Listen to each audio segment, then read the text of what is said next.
No rules nocturnal nattering for nightbirds, nurses, and Nosferatu. Ah, right, cool. The Late Night Alternative with Iain Lee on Talk Radio.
There we go, dear listener. There we go. Bye. Bye.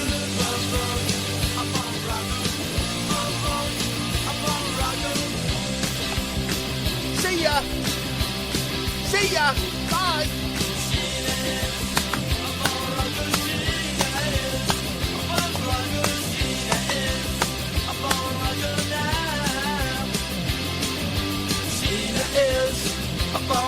You get the idea. Good evening, dear listener.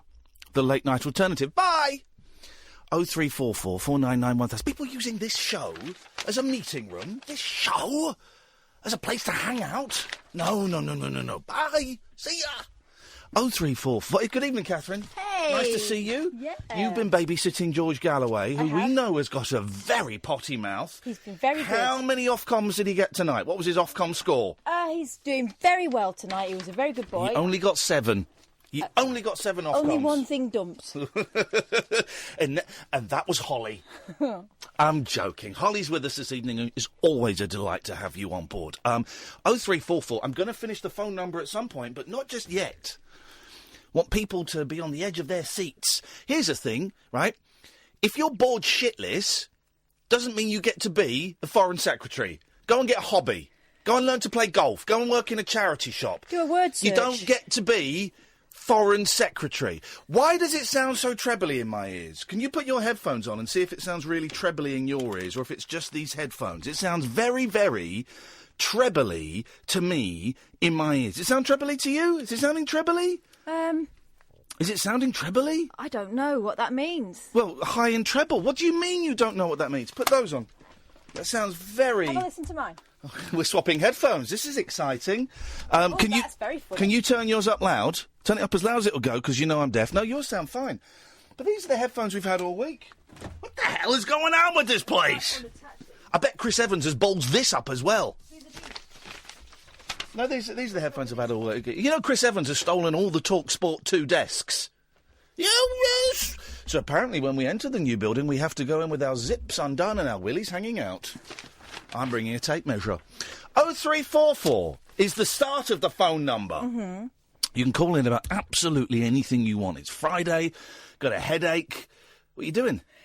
Me wire keeps jumping up. Me wire keeps jumping up. That's an old northern phrase, and basically it means the dogs are misbehaving.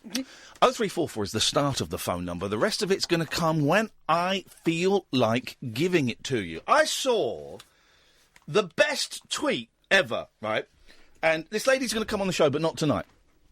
Because she's got, like a 1-year-old, I think, who's teething.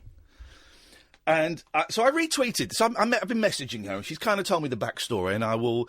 She said, I don't know how much of this I want to say on the radio. It's quite complicated backstory. It's about families. Mm-hmm. So, of course, it's complicated. 0344 is the start of the number. It's about families.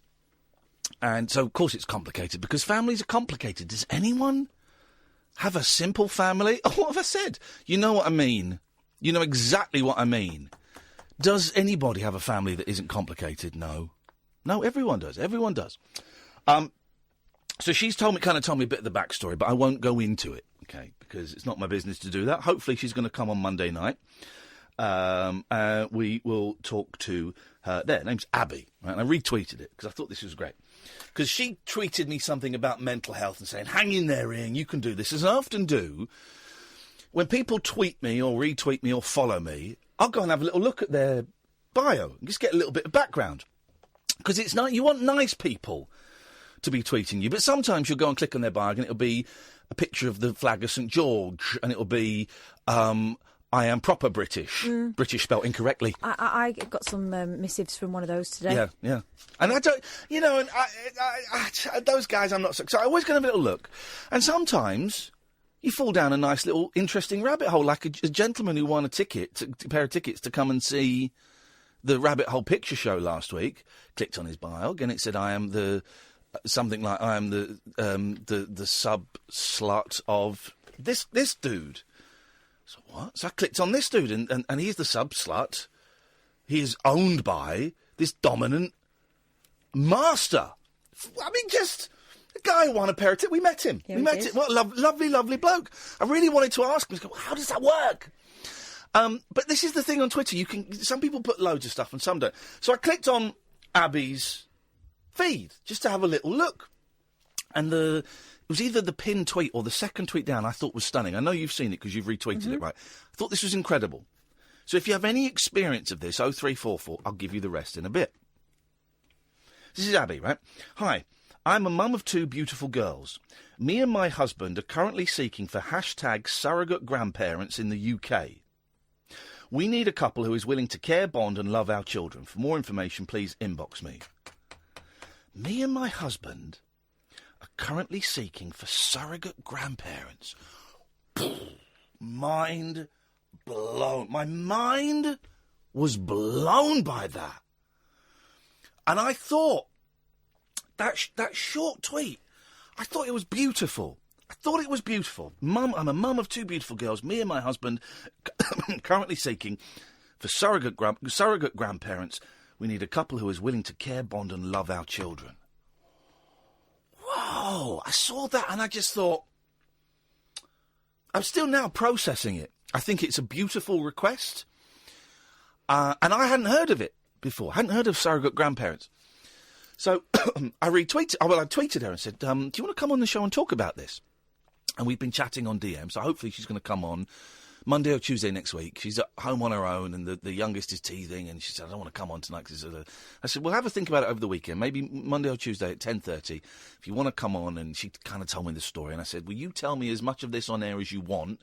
I won't reveal anything. You know, it's families, it's complicated. I won't reveal anything. And we'll just chat, and if you want to say it on the air, say it on the air. If you don't want to say it on the air, don't say it on the air. You know, it's cool. I'm more interested as to the concept of surrogate grandparents.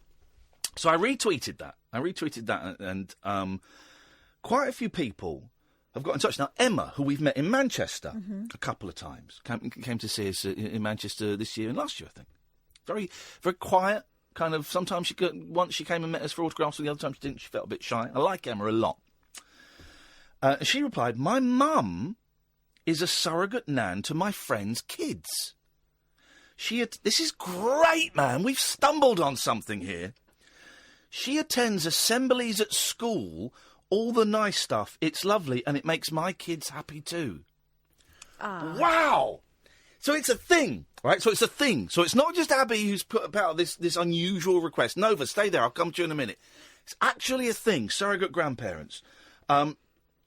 And And then a couple of people got in touch. Said, "Well, it's an American thing, and also it's quite big in Australia, apparently." And Abby was saying, they do it in Australia, and they all the surrogate grandparents get CRB checked, and they get they all get checked properly. And then someone posted that they quite often in care homes they'll have days where the kids can go in and play, like that program on Channel 4. The kids can go in and play and kind of mix with the old people and stuff like that. And that sounded cool, but I'm aware this is a really niche thing. Right, first of all, wouldn't it be great if we managed to find, next week at some point, some surrogate grandparents for Abby who live nearby? I don't know where she lives. I don't really know much about the entire situation. But wouldn't it be great if, we help Manny get a job? I think we can do anything now. I'm feeling indestructible, right? So that would be awesome. But even if we can't do that, I'd love to know more about it. I would love to know. So this is a long shot, dear listener, because I'd never heard of it before. Maybe you have. Maybe you. Okay, first of all, let's start with the easy one, right? If you've never heard of it before, what do you think to the sound of it? Do you think it sounds like a cool idea? There's a great thing in one of Kurt Vonnegut's books, and I can't remember which one. I want to say Cat's Cradle, but I'm not sure. Where, and this was written in like the 60s or the 70s, right? And it's a great idea that everyone is randomly chosen one of 12 middle names, right, in America. Everyone is given like one of 12 middle names. So your name could be Catherine, I can't remember what the names are, but it could be something like Catherine Johnson Boyle, and my name could be something like Iain Walter Lee, right? And what that means is you are now a member of the Johnson family, extended family, okay? That you can go anywhere in the world, and if you're lonely or you get into a hotel and you don't know anyone, you can go through the phone book and look for any Johnson and phone them up and go, "Hey, I'm Catherine Johnson. I'm just wondering if I could come round for dinner tonight." And they'll go, "Yeah, oh, yeah." So like an extended family is created. Similar in a way, and again, he mentions this in the book. I wish, if anyone knows what the book is, similar in a way to like AA or NA. I can go pretty much anywhere in the world and I can find a meeting and I can go to the meeting and say to people in the meeting, "I'm new here. I don't know where I am. If anyone could tell me, if anyone wants to go out for a coffee afterwards." I tend not to go out for coffees after meetings, but I can go. And I've been to meetings in Hawaii. I don't go that often when I'm abroad because I get a bit nervous. But I've been to a meeting in Hawaii. I phoned up some dude whose number was on a website. He came and met me at my hotel and drove me to a meeting. Beautiful. And Vonnegut kind of explores that in this book. I don't know why I was going off on that tangent. But this whole thing of surrogate grandparents is great because not everyone is lucky enough. We talked about parents and grandparents dying yesterday, I think. Not everyone is lucky enough to have their parents alive to be grandparents.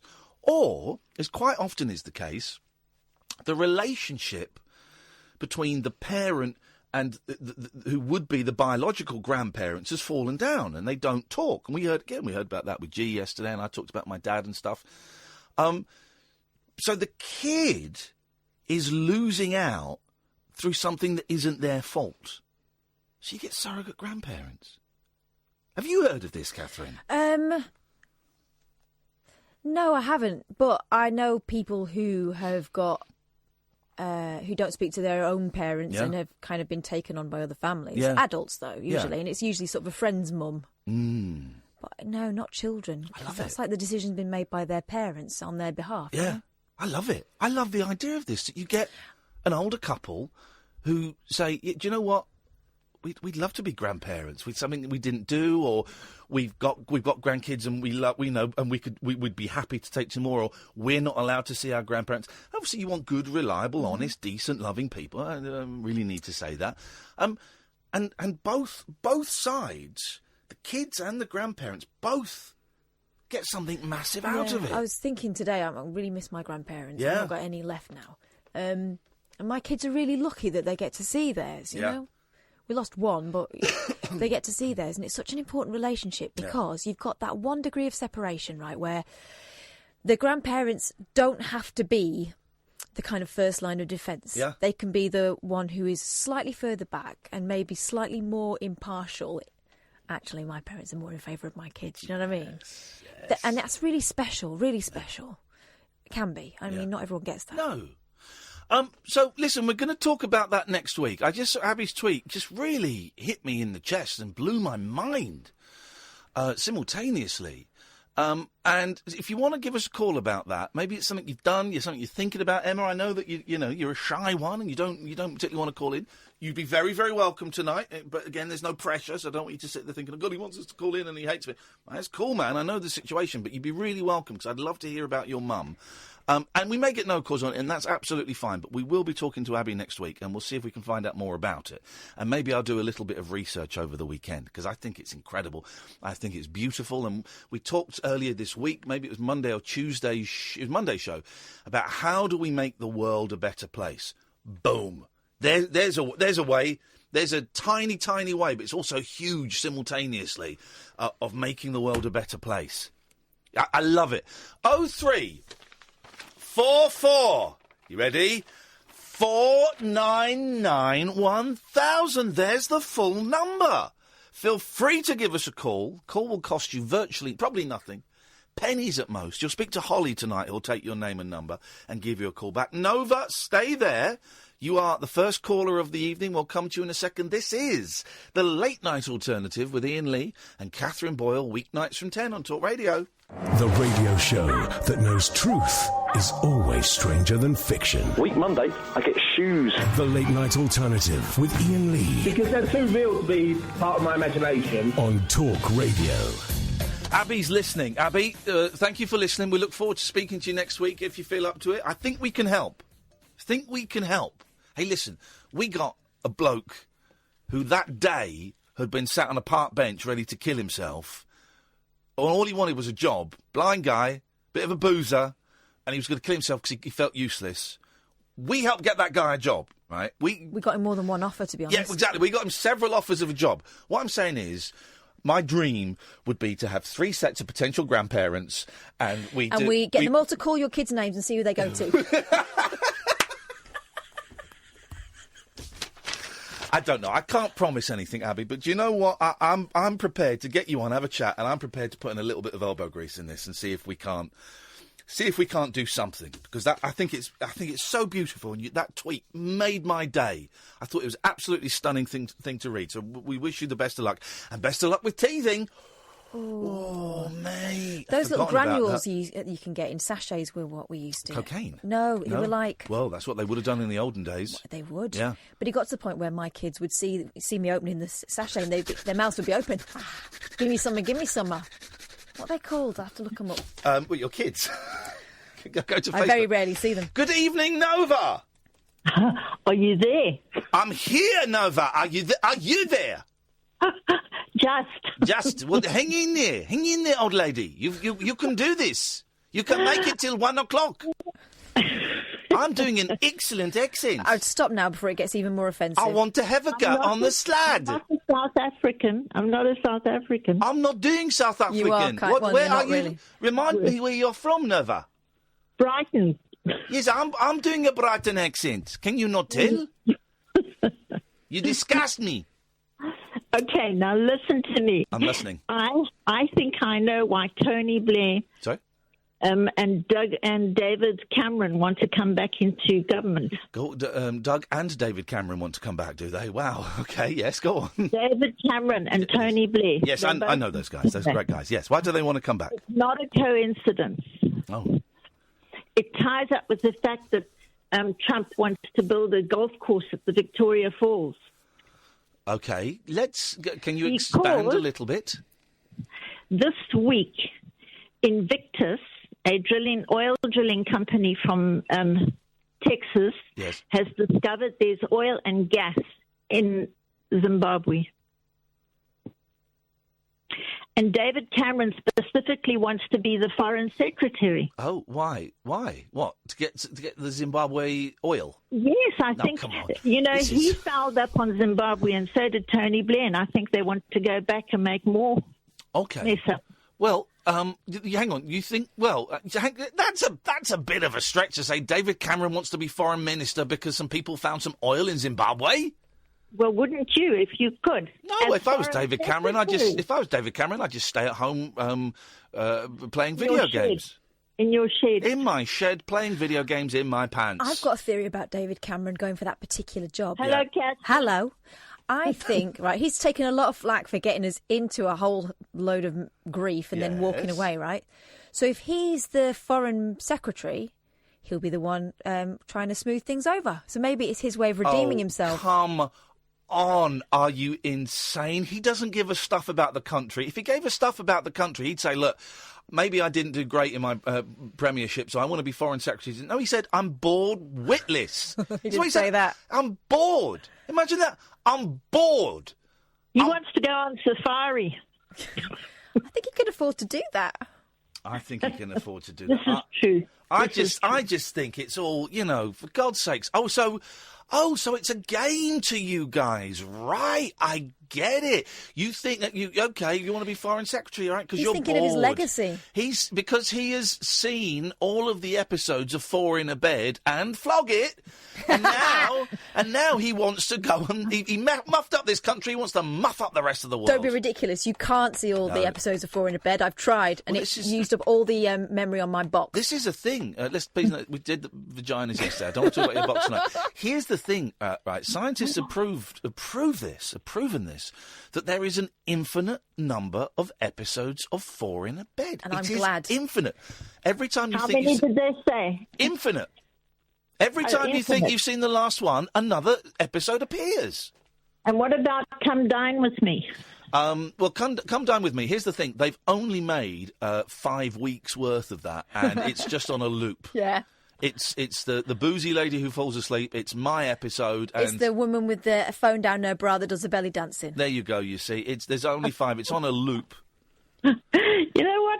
I don't have a TV, and I'm so glad. It's rubbish, isn't it? Absolute come on. Rubbish. Four in a Bed is brilliant. I would buy a TV just for that. Well, I was on Netflix, and I started watching this Maniac show that everyone has raved about. 20 minutes in, I'm boring. By the way, there's this new computer game, bear with me, Nova, called Red Dead Redemption 2. Oh, everyone's going on about that. It's huge, right? And I'm playing it, and it's boring. Redemption 2. Red Dead Redemption 2. It's cowboys, right? And I'm playing it, and it's boring, right? It's boring. I'm the only person in the world, Emperor's New Clothes, I'm the only person in the world going, this is boring. And loads of people on my professional Twitch stream, twitch.tv/Iain Lee, loads of people are going, yeah, it gets more exciting once the snow melts, and you get off the mountain. I said, okay, great. How long does that take? Oh, about 3 hours. What? A game should be boom, boom, boom. Horace goes skiing. Sam Fox strip poker. As soon as you enter the game, you're in. Frogger. As soon as you enter the game, you're in. Not a 3-hour warm-up. Dear God. Absolutely. Some people don't have a life. No, they don't, Nova. Was that a dig at me? Yeah, a bit. It was a little. Nova, nice to talk to you. Have a lovely weekend. Thank you. Tutty bye. 0344 499 1000 is the telephone number. I've got 24 subscribers on my Twitch channel. Wow. Now, twitch.tv/Iain Lee. I'm a professional gamer. And How many Lamborghinis can you afford now? Well, I'm going to write down my monthly...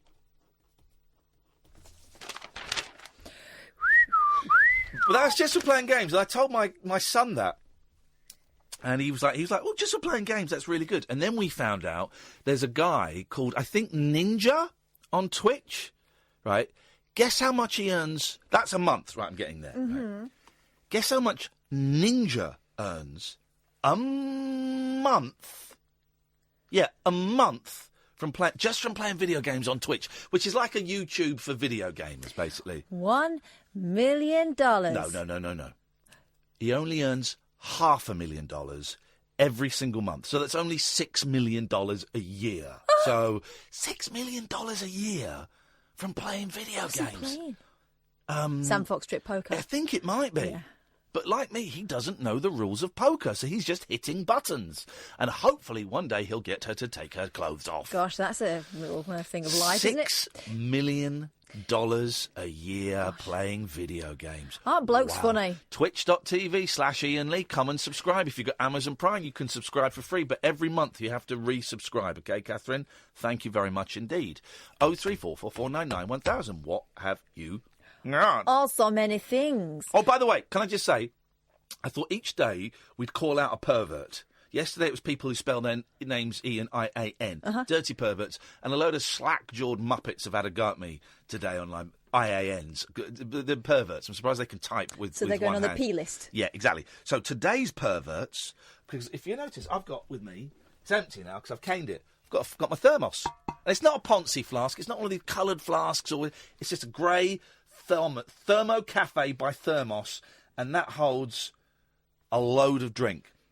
Don't do that. You'll smash the inside. No, they're not glass anymore. Oh. Are they? No, they're not glass anymore. No, they're not. They're not glass anymore. They've got new technology, so they're not glass. Anyway, my boy's playing football. I made myself a flask. All the other parents can look at me admiringly. You're not getting any of my coffee. You're so nuts in me. Then I came to work and I had a few left. So, and it got me thinking. All I was in there, it was coffee, instant coffee, nothing fancy, but it was great. Is that why you've got a headache? Yes. Here is today's perverts. Right. People that put soup in a flask. Dirty bees. Oh. You dirty, dirty bees. You sick peas. No. We did that about 2 weeks ago. Oh, you Remember? are... Who? I didn't. I brought some minestrone that I'd made, and I brought them in 2 little flasks. I didn't see the flask. I didn't know about that. I didn't know about that. Basically, that's the equivalent of you putting a bestiality video into my VHS video player at home and not telling me about it. So I feel I'm guilty by association, but I'm not actually a pervert. You've just outed yourself. No, I haven't. I've outed you as a sex criminal. In fact, I'm going to just quickly go to my computer and hit this. There we go. Well, That's what you are. Well, you drank it down like a good boy. Off with his head! So those are today's perverts. If you've got a pervert you want to out, 0344 499 1000. Don't phone up and say Mike Graham. We know. This is the Late Night Alternative with Iain Lee and Catherine Boyle, weeknights from 10 on Talk Radio. No rules nocturnal nattering for nightbirds, nurses and Nosferatus. Ah, right, cool. The Late Night Alternative with Iain Lee on Talk Radio. 0344 499 1000 is the phone number. You'll speak to Holly tonight, because Sam, it turns out, is a part-timer, lightweight, probably has tomato soup in a flask. Alistair, good evening, Alistair. Evening all. Evening, yes. I was watching a programme today on telly and I laughed at one point. Shut the front door. For a full minute. Shut up. Are you both Julia Davis fans? Yeah, I think she's brilliant. 90 Night was one of the greatest, darkest... 90 Night Series 1. Series 2 was silly, I thought. Because Sally Forever is absolutely hilarious. Oh, is this her new thing? Is this her new thing? Yeah, it's absolutely so funny. It really is. Highly recommended. Oh, well, then we'll have some of that then. It's a bit rude in places. Well, we don't do rude. Well, no, we do not do rude. But it's kind of...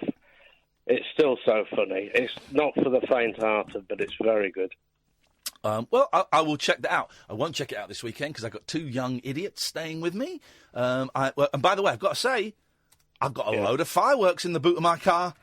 Oh, no, I hate fireworks. Well, you're not invited. Really Luckily, you're not invited because I love fireworks and I like lighting them. Good. Yeah, exactly. How can you hate fireworks? We watched the Legoland. I don't like man. What? You know, my dog gets upset. Tough. She's not invited. We watched the Legoland fireworks tonight from my in-laws' back garden. Flipping heck, man. How do they make... Right. How? Because fireworks make shapes now. When they explode, they were like loads of heart shapes. How the hell do they do that? How do they do that? Clever people. Right, that is a terrible answer. Of course they're clever people. This is Chinese, isn't it? But how do they make them explode in a heart shape? And then how do they make... Like, sometimes the tips... So the firework will explode, and then it will go out, and then the tips of the firework will explode a few seconds later. How do they do that? I'm sorry, I don't know the answer to that. Well, I'm going to have to cut you off then, Alistair. OK. Here we go. 0344 499 1000. How do they make fireworks? Pyrotechnics, innit? That's another word for it. Yeah. We're kind of circling our wagons. Pyrotechnique. OK. I'm just going to move on because I don't even really know what that means, what you were just saying there. Here comes a dirty pervert. It's Iain, spelled I-A-N. Yeah, hi. How you doing? I'm doing better than you, my friend. See, now, I'm a little surprised at you and disappointed, I think, Who's that laughing in the background at your silly name? That's my wife. I'm so sorry, madam. I'm so sorry. If he loved you, he'd put an extra I in there. She knows he's a pervert. Maybe that's why she married him. I suspect that she's probably tied up to the chair, completely naked, apart from a duster where the sun don't shine, and cream on her nipples. Wow. Am I right, madam? Where did that... Absolutely right. There we go! Busted, Ian. That you, Ian, that is. Needs a stronger lock on that door. Yes? Come on, what do you want, you deviant? Well, I think it's just being harsh because, I mean, I actually lost that eye during the war. Okay. I like to hear the justifications for people's debased behaviour. So, for you to bring that up, it hurts, that's all. Oh, she's got a terrible... Hang on a minute. Did your smoke alarm just go off? No. No, that's me. Oh. Hey, I'm assuming either you don't have kids or they're staying with the grandparents tonight. Our daughter's grown up. Yes, mate! And you're pissed up. No. I'm sorry, dude. Listen, we all know that Ian is one of the weakest names, however you spell it. We've all cursed our parents for giving us such a lame name, but at least I spell my... Sorry? No, I kind of like it now. I always wanted to be called Joe. I mean, Joe's the coolest name. It's a strong name. I wanted to be called John when I was a kid. I used to tell everyone I was called John. Oh. Guys, hello. Is this on? I don't know. Hello, I'm here all week. They're both... I mean, Joe, I can imagine a baby these days being called... This is my baby, his name is Joe. Yeah. But baby John doesn't happen anymore, does it? Baby Ian, even less. Oh, God, no. It's like having a baby Alan. I did find that girl from Towie calling her son Paul hilarious. I mean, it's just Paul. It's perfectly acceptable in our day, of course, but these days, Paul seems a little bit... But Ian's sort of Scottish for John, isn't it? Ian is... I think he said Ian is Scottish vagina. It is a Scottish for John. It is a Scottish vagina, yes. Yes, it is. It is. Why are you two in such a good mood on a Friday night? Don't you know the world's going to hell in a handcart? Your show, we've been listening for... Well, must be hours now. No, we've been listening for a couple of years now. Oh. And Must be tired. It's just been brilliant. Really good. Okay, well, listen... On the night. Are you? Are you? I don't know if we're letting any Ians with one eye in. If you're coming to the games night, it's not that kind of game. Yes. No. We're going to the other one. Well, but yeah, we don't want to be stalky either as well, because we saw Catherine at the Danny Baker concert. You were sat 2 rows behind her. Whoa! Catherine's got a stalker, Ian and his daughter. She's also his wife. That's quite bizarre. Oh, gosh. How do you know it was me? Because I heard you say you were going. You put it on Twitter that you were going. Yeah. And I said, oh, God, I probably like bumped into her. And you sat right behind us nearly. You look quite bored. That's I see that face all the time, Mrs. Ian. That's my resting face. That was a long show, though, wasn't it? Oh, do you know what? I wasn't bored. I tell you what I was. Desperate for a wee. I was thinking, please don't tell another story. I need to go. Yeah, we followed you a few times. Well, you'll know how desperate I was then. Oh, man. Ian, please tell me you don't put soup in a flask. No, but I just take a flask to work. Well, I don't mind taking it. What's in the flask? Oh, just tea. Yeah, but beautiful. But the flask is the greatest thing. But never, ever put soup in there. One, you can never get the taste or the smell of it out. Two, it's true. You might as well... I could probably turn this into a fleshlight, actually, if I had a rubber glove. What? Ian and Mrs. Ian, come and say hello to us on the 9th, but we may speak to you before. You'll probably bump into Kath when she's at Tesco's or something. I know, we don't want to look too weird about it, that's all. Well, we sort of recognised her, and then we thought... No, we won't say anything because it looks weird if you go, oh, well, we know you, even though we don't know you. No, you should have done, because the way Kath's ego is going at the moment, she would have absolutely... I'd have got a text, it would have been tweeted. Oh, no. I tell you what... Quite honest, go on. She was really swanning about there like she wanted it to be recognised. Yeah. Cigarette in a cigarette holder. fur muff out and on display. God, outrageous. Well, made out of Dalmatians. Is it? Go on, untie your wife from that chair and make love to her, Ian. Go on. Bye-bye. Wow. Wowzers! What a cup! I told you. IAN, dirty. You have been recognised the last few times we've been out, and and it's a weird thing, isn't it? It feels very odd. Because we always assume that people recognise me from the jungle, but when it turns out they're a listener and they go, "Oh, and it's Kath as well," it's a nice thing, isn't it? It is a nice thing to be recognised for doing a radio show. I am used to people coming up and asking for a photo and then handing me the camera. I know. So it's always a surprise when they're interested in me as well. Yeah, how odd. Not kind of nice, but very weird. It's weird, but no, good. Always going, unless we've got our kids hanging out and stuff. Even then, my kids are kind of used to it, as long as you're polite. My kids would find it hilarious. Of course they would. If you see Kath out with her kids, go up to her and go, boo! Made myself giggle there. Sadiq, stay there. You'll be next. 0344 499 1000 is the telephone number. So we talked about perverts, people called Ian who spell it IAN, and people who keep soups in flasks. Who is your pervert of the day? Surrogate grandparents. Oh, I got loads to talk about, actually. This is the late night alternative. Ian Lee and Catherine Boyle, weeknights from 10 on Talk Radio. Stimulating nightly emissions guaranteed to open your eyes and your mind. Oh, my word. The late night alternative with Ian Lee on Talk Radio. Sadiq's gone. Oh well. 0344 499 1000 is the telephone number and give us a call. So I saw this, my youngest showed me this brilliant thing on Netflix today, and I knew it was coming, but I didn't know it was there already. He said, come and watch this cartoon, and it was the TV series of the Zorro Cat. What's the Zorro Cat called? It's Tony Flaggs who does it in the movie. Yeah. So it's Zorro Cat. The cat. Puss in Boots. Puss in Boots. Puss in Boots. So it's a TV series of that where it's not Tony Flaggs, Antonio Banderas. And the TV series is quite funny, actually. Mm-hmm. But this was an episode on Netflix where it's a choose-your-own-adventure story. So it's a proper episode, and it's kind of very meta in that in it, Puss in Boots but he's like Zorro Cat, he gets stuck in a story, and the narrator is like the bad guy. He's going, the viewer is going to put you... Oh, no, he talks more like Ian McKellen. The viewer is going to put you through your paces. What are you talking about? You shall not pass! It's all that kind of stuff.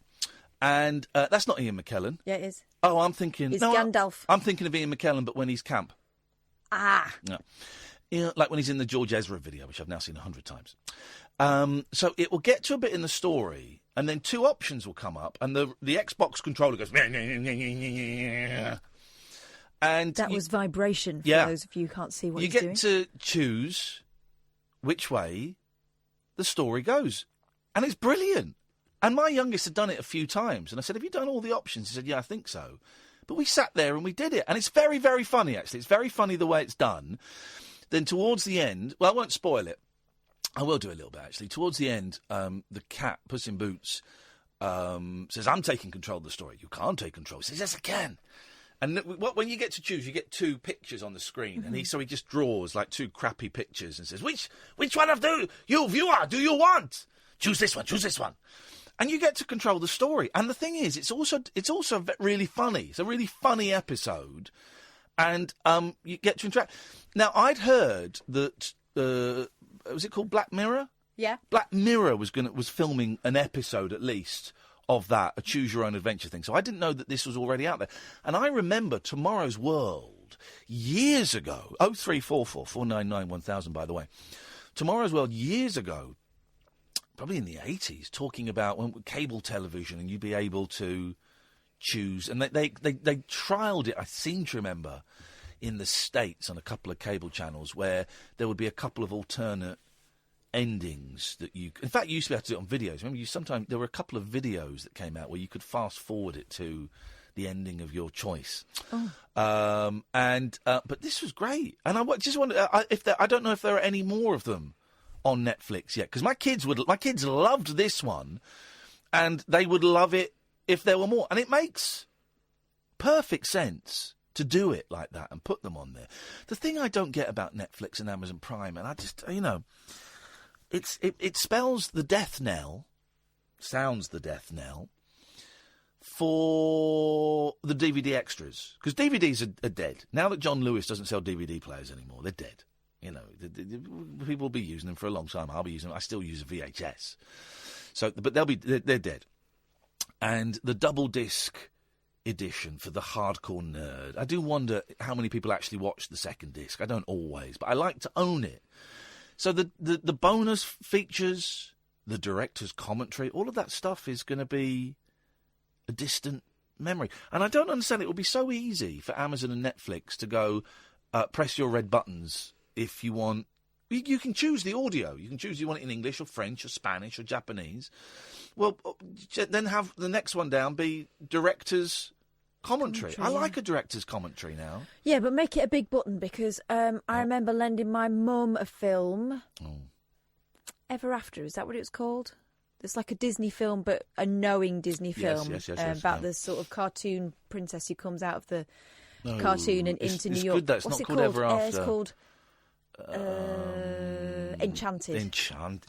Enchanted. So I lent it to my mum, and I said, "Oh, it's really funny. You'll enjoy it." It was a surprise to me. I'd not really heard anything about it before I saw it. I lent it to my mum. It came back. She went, "Yeah, I liked it." She said, "But bit annoying, wasn't it? The narrator all the way through it." And I went, "What?" Oh no! She said, and it wasn't even good narration. It was just like she's come into the room. I went, "Mum, you've got flipping audio description on." She watched the whole thing with audio description.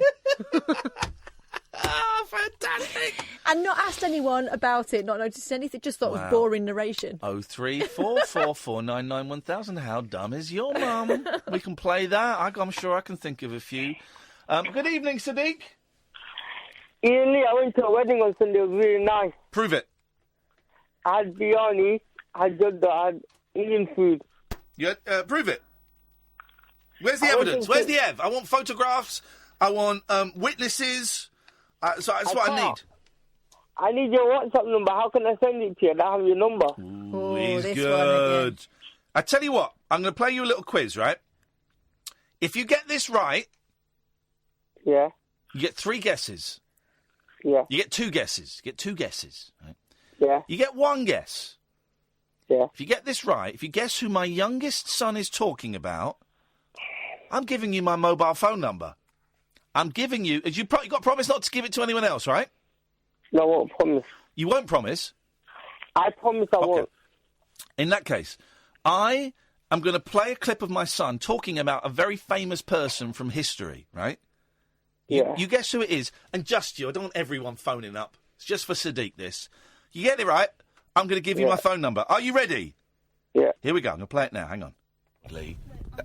Say what you just said. Okay. He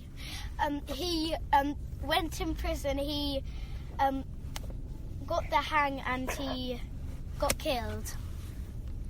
You missed out. Tortured. And he got tortured. So he went. Have you heard that? He went to prison. He got the hang. That means he got hanged. I love it. He says he got the hang. He went to prison. He got the hang, and he got killed, and he was tortured. Who is my 6 and 3/4-year-old son talking about? Would you like to hear it again? I know who it is. Hitler. Oh. It's not Hitler. Do you know what, Sadiq? I like you. I'm going to give you another guess. Do you want to hear it again? I think I know who it is. Go on. So on Saturday, you're talking about. It's not one of the Saturdays. What did he say? No, someone who died. You're talking about an old person died. I don't know who. I'm thinking, Saddam Hussein. Saddam Hussein. He did get the hang. He did get the hang, but no, it's not who he's talking about. I'm going to go back further in time. Do you want to hear his clue again? I don't know. I don't watch history. That's why I don't know the answer. Okay, well, let's listen. He went in prison. He got the hang and he got killed. If you give me a Harry Potter quiz, I know it. Go on. If you give me a Harry Potter quiz, I'll know it. So, it's not a Harry Potter quiz. No, I mean, give me a question on Harry Potter, I know it. I'm not giving you a question about Harry Potter. For my phone number, this is one of the most famous people to ever get the hang about 400 years ago. About 430 years ago, something like that. I can't remember. Someone like history, think of a name like Henry VIII. Someone in history. Now, did Henry VIII get the hang? Why am I helping him? Did Henry VIII get the hang? Give me a letter, then I know it. I don't know. Give me a clue. All right, it's got. I'll tell you what. It's got the letter E somewhere in it. E. Give me. Yeah, I will give you a proper surname. Then I know the surname. I'm not going to give you the surname. Then I can't. I don't know it. He was a good guy. I'll tell you that. Was he a comedian or? He was a really good guy. He was a bad guy, actually. I don't know who you're talking about. I don't watch it. He was a bad guy. Well, depending on who signed I'm not Spanish. Let me write it in my tablet. What's it called? Then I know it. Well, get your tablet and Google it. Yeah. No. Then I get the answer. I'm going to play the answer now. He was a bad guy. He got the hang. What year was it? It was about, I told you, it's about 400 years ago. Like history, what year? Just tell me, write it in. He's Googling. I don't know, I'm not telling you. Can you repeat that? Busted. Sadiq, I'm going to give you the answer, mate. What? And who is it you're talking about? Guy Fawkes. It was Guy Fawkes! Okay, I'll say it again. All right, it's Guy Fawkes. Sorry. Right, get out of... Go away. You can't just say the answer after the answer. It's Guy Fawkes. Hey, you're a bit tight. You should give him your number. He got the answer wrong. Well, he got it late. He got it after I gave him the answer.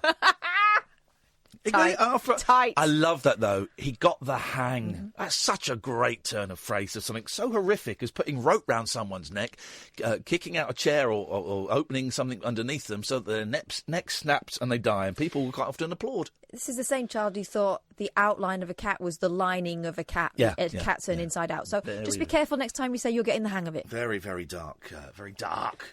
Can I give you a story here? Oh, no, I've lost the story. Hang on a second. Let me just get this. This is 0344 499 1000 is the telephone number if you want to give us a call. Oh, I can't find it now. Make it up. It's not that extraordinary. I can't make it up. One bit of fake news. Okay. What was the gist? The gist was a woman had an itch, right? Oh, a woman had an itch, but it turned out it was a maggot under her skin. Yeah. Yeah, that's the gist. I'll have to try and find it now. But it was, she had a maggot. There we go. A maggot. Here we go. This is great.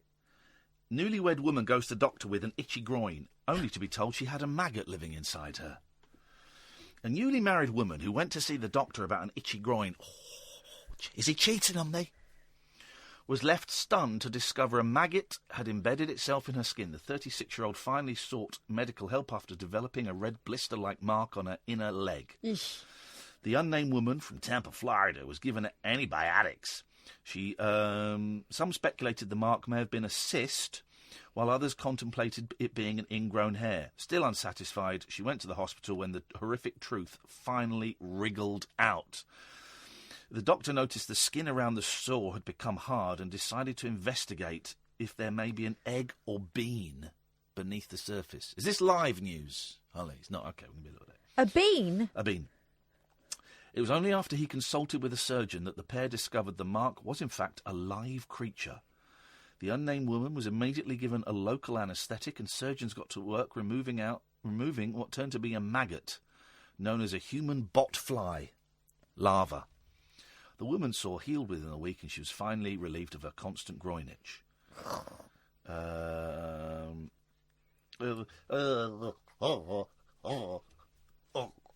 According to the medical journal's authors, people who have been infected with the same type of maggot will often feel the creature wriggling around under the skin when they shower or attempt to cover up the wound. Ew. If left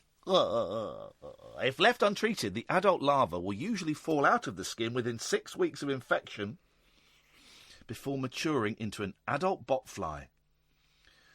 The botfly larva can be killed by taking away its air supply by putting Vaseline on the skin where the lump is. So that's what you need to know. If you get that, get a bit of the old Vaseline and rub it around your groin. This is Talk Radio. Talk Radio. Kick off your slippers. Don't go to bed. The party is just starting. You can sleep when you're dead. The Late Night Alternative with Iain Lee on Talk Radio. Well, I'm not the kind to kiss and tell, but I've been seen with fire up. I've never been with anything less than a 9. So fine, I've been on fire with Sally Field, gone past with a girl named Bo, but somehow they just don't end up as mine. It's a death-defying life I lead. I take my chances. I die for living in the movies and TV. But the hardest thing I ever do is watch my leading ladies kiss some other guy while I'm bandaging my knee. I might fall from a tall building, I might roll a brand new car, 'cause I'm the unknown stuntman that made Redford such a star.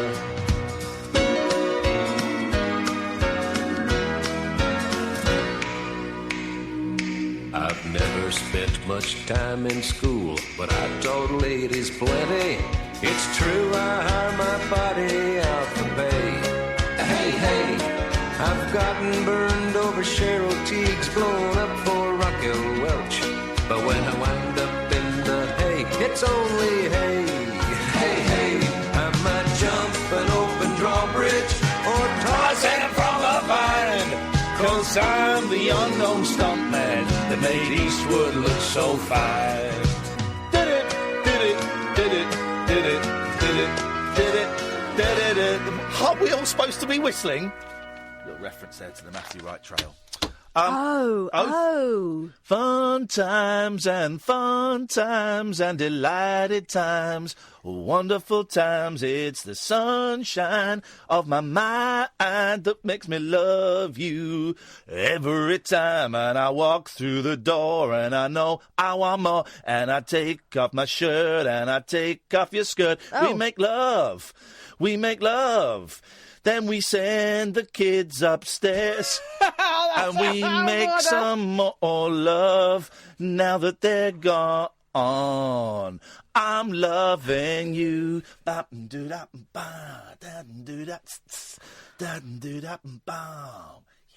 Is this a song I'm working on? It's a little song I'm working on. Keep working. Okay, thank you. I love that encouragement. I love that encouragement. That's great. That's lovely to see. Good evening, dear listener. It's the Late Night Alternative. My name is Iain Lee. I stole some strawberries in the other celebrity to get me out of it last year. You might remember that. Catherine, what have you done with your life? I always buy strawberries and don't steal them from people who are starving. I gave a talk today at my boys' school. Yes. And it went really well. Thanks for asking. And because they asked for volunteer parents to go in and talk about jobs and how different jobs. And I thought, okay, surprise, whose hand goes up? This guy here. And I was under very strict instructions from my eldest, and that I wasn't allowed to look at him, I couldn't talk to him, and I couldn't make any reference to him, and I certainly wasn't allowed to touch him. Okay. So, I told my youngest about this on our way to school this morning, and I said that you hadn't done your homework, and that you'd found out late in the day that everyone else's parents had done a PowerPoint presentation. She went, oh. I said, and then he said, well, maybe their job isn't as interesting as mine. Yeah. And then the son said, yeah, but one of the dads is a pilot. Yeah. To which my youngest bursted out laughing. Went, oh, dearie me. Oh. So what, she's saying that flying aeroplanes is more better? Interesting than what we do, yeah. Idiot. Is that youngest? Yeah. She's my least favourite of the two of them. I don't really like either of them at the moment. That's the kind of language they're going to be using. So I was. In the end, though, they changed it. It wasn't me giving a talk. It was me being interviewed by two pupils, and then the teacher had some questions, and it was open to questions. Now, here's the thing, right? In the assembly, so I'm sat at the front, and it's not on a stage or anything. It's in the sports hall. There's the two young men who were interviewing me. I guess they were 12. It's opposite me. And my son's class came in, and just by the luck of the draw, he was sat right by my feet. He was sat right by my feet. And I looked at him and I went, "This is awkward, isn't it?" And he went, "Yeah." And his face was bright red with embarrassment. He couldn't look at me, and his friends were kind of teasing him a little bit. But it went all right. They asked some really nice questions, some really good questions about radio and stuff, and I was able to... They said, what are you proudest of? And I was able to say, we can talk about really silly stuff, but then we also talk a bit about mental health and, you know, how people are feeling and stuff, and I think that's important. The questions went out there, and someone said, what would you...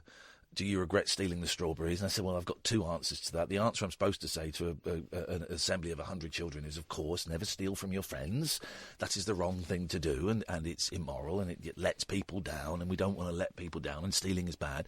But the real answer is, I'm really glad I did it. They were the best strawberries I ever had, and I suggest you all do it. And they were not my friends. They were not my friends, they were dicks. And at the end of it, and this is it, right? This was the moment. This is why I get up after 3.5 hours sleep to go to my school's son and talk, right? This is why. Son? My son's school. This is why. Literally 3.5 hours sleep, right? This is why. And this is why we do parenting, right? At the end of it, as everyone got up to walk out, and I got a round of applause, everyone got up to walk out, and I looked at my son, he looked at me, and he stuck his thumb up, gave me a Fonzie thumbs up, and then put his head down and walked out. That was it. Yes, man! He was able to not only look at me, at the end of it, gave me a thumbs up, and I knew that thumbs up meant, thanks for not embarrassing me, and that was actually pretty good. And I spoke to him a bit later on, and I said, was it okay? He said, yeah, it went a lot better than I thought it would. And I said, did I embarrass you? He went, no. I said, were you proud of me? He said, yes, I was, actually. Oh, boom! That's gorgeous. It! That's it! That's what we do this for, man. I'm happy now. I had a lovely bit of bonding with my mum this morning. Go on. Yeah, we talked about vaginal bleaching. Hey! She doesn't see the point either. What was the phrase that she used? She said, "What a mouthful of sausage." She said, but it's supposed to be a different colour, isn't it? I said, well, I think so, like nature's bullseye. She said, yeah, it's like taking the lights off your landing strip. You're a fanny. So, that's that sorted. I would not say yes, but I certainly would not say no. There's Brexit for you. And that's great that you can talk to your mother about dirty vaginas. Yeah. And cleaner vaginas. 0344 499 1000 is the telephone now if you want to give us a call. Quick recap. We've talked about vaginas. We've talked about speaking. If you've ever spoken at your kid's school or any public speaking events, I'd be very keen to hear. Because I was nervous. I was really, really nervous. And I guess it's... partly because my boy was there, and I really wanted to do him proud. It's one of those key moments where... Well, and you knew he was nervous. I knew he was nervous. So, yeah, I think I was picking up a lot of his nerves. Also, it's talking to kids, which I haven't done it for a while. You and I used to go and do it. I haven't done it for a while. And, you want to do these things well, but it was slightly out of my comfort zone. So I was very nervous about it. But they were all the children were lovely. Mm-hmm. They all asked, they did that. Some of them did that thing. And I remember it. You know when you're at school and you get a theatre company would come and do a play, and at the end of everyone would go up and ask for autographs because they thought they were actors and was famous. But there'd also be like a Q&A bit, right? And quite often, people didn't really have questions. They just wanted to be part of it. So they put their hands up and you go, yes. And then they'd sort of ask a question they didn't really care about. There was a little bit of that today where they'd ask you a question and then just sort of like turn to their friends and talk to their friends. They just wanted to be involved. So there's a little bit of that. But I loved it. But I was nervous, man. I was nervous. More nervous than I've been for a year, I would suggest. Hang on a second. Let me just... Sadiq? Hello? It's Iain. We don't normally let people have double bubble. We normally, if you've been on once, then that's enough for that night. Is it urgent? No, the answer is Guy Fawkes. Sorry? The answer is Guy Fawkes. Who says Guy Fawkes? Your little son, now got the answer right now. What is the answer? Guy Fawkes. Yeah, you did have quite a few guesses, and then I told you the answer. Do you remember that? I did. I'm trying, but I didn't understand the question, that's why. Okay, fine. But you did hear the answer when I said it, didn't you? Yeah, you're going to give me a number or not? No, no, you didn't. You don't know. You don't deserve it off the back of that, no. Because I gave you the answer. Don't be like that, Ian. I'm your friend. Please don't. No, I'm not. I'm not being like anything. I'm just saying you had an opportunity. It was a competition. Had he got it right in those 3 guesses, I would have genuinely given. But he had like 20. Give me another question. You can give me another question. Give him another question. Don't be tight. Okay, what kind of question do you want? It can't be about Harry Potter. Any other film, but I bet I know what film you've seen. Like any good comedies, I bet I know it.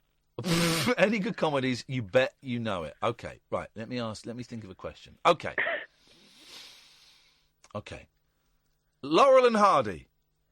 Yeah. You know those guys? Yeah, I know them, yeah. Yeah. Do you know their first names? Stan... No. Laurie... Huh? No. It's Stan Hardy and Laurel Hardy, right? Stan Hardy and Laurel Hardy. It's not... I'm afraid it's close, but it's not close enough, Sadiq. I'm sorry, I cannot give you my phone number for Stan Hardy and Laurel Hardy. Oh, wait, you didn't say about a film. I told you a film, not a comedy show. I know any. All right, in the film Way Out West, starring Laurel and Hardy, what are their first names? Wait.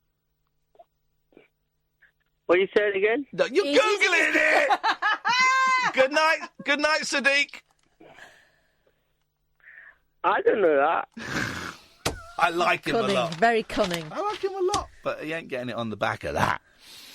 0344 499 1000 is the telephone number if you want to give us a call. You got anything? I've got loads. Ms. Katarina Boylski? Do you want a sexist story about her mother-in-law? Oh, yeah, no, I know that one. Go on, do that one. That's good. I like that story. This is in the Mail online. This is, and as we know, the Mail loves women. This was in the paper the last couple of days. Exclusive. Mother-in-law, who was blamed for nagging Italian man so much he faked amnesia and fled to Edinburgh, says, "I'm furious after everything I've done for him." Salvatore Manino, 52, was found wandering outside Edinburgh Castle in Scotland, miles away from his home in a village outside Pisa, Italy. Yeah. Okay, so let's just read you the story. Let's read the story. And I'll tell you what, while we're doing it, I'm going to get some... right, so where does the story start? Here, the mother-in-law blamed for nagging an Italian so much that he fled to Edinburgh and faked All right, amnesia. hang on. All right, well, I'm going to get... what you got? I'm going to do some sound effects You're going to do some Italian music? I'm going to... Okay, fine. I'm going to do the soundtrack to this story, okay? Lasciatemi cantare. This wasn't what I was expecting, but it'll do. Let's wait till the beat drops and then we're in. Lasciatemi cantare. Sono un italiano. A mother-in-law blamed for nagging an Italian so much that he fled to Edinburgh and faked amnesia said today, "I'm furious after everything I've done for him." Okay, getting racist. Salvatore Manino, 52, was found wandering around Edinburgh Castle in Scotland, miles away from his home in a village outside Pisa, Italy. We did mention he was Italian. He later confessed to police that he'd pretended to have lost his memory to get away from his overbearing mother-in-law, Sandra Bocelli. Hang on.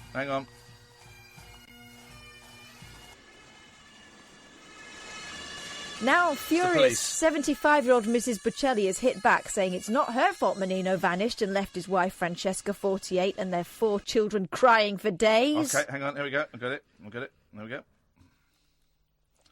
It's a little bit slow. Here we go. There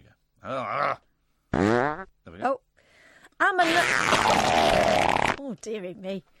I'm not the reason for his flight, Sandra told a family friend. My daughter and my grandchildren are the victim. I'm really angry, but I'm okay with my conscience. I will respect whatever my daughter's decision about whether to take Salvo back or not. We certainly cannot stay living in the same house. She added, I'm really surprised at what he has said about me after everything I have done for them. Manino, 52, was found in Edinburgh's St Giles Cathedral by police in a seemingly confused state and suffering from memory loss. His disappearance from his native Pisa soon... Stop it! That's nothing to do with this story. They were married, they were in love once.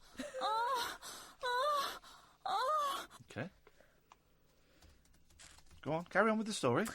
His disappearance from his native Pisa soon raised suspicion when concerned Italian police officers tracked his searches on his computer. Oh, dearie me. Be careful. Which showed that might have been useful then. Which showed that he had looked up terms such as how to disappear and how to fake memory loss. Oh, my God. Eventually, the father of 4 was forced to drop his facade, admitting to British police, "I did it to get away from a mind nagging the mother-in-law. I never lost my memory. I wanted to show my family I was important to them. I wanted to regain my position as a husband and father as I felt my mother-in-law had taken it from me." Menino escaped from Pisa and travelled to Scotland in mid-September.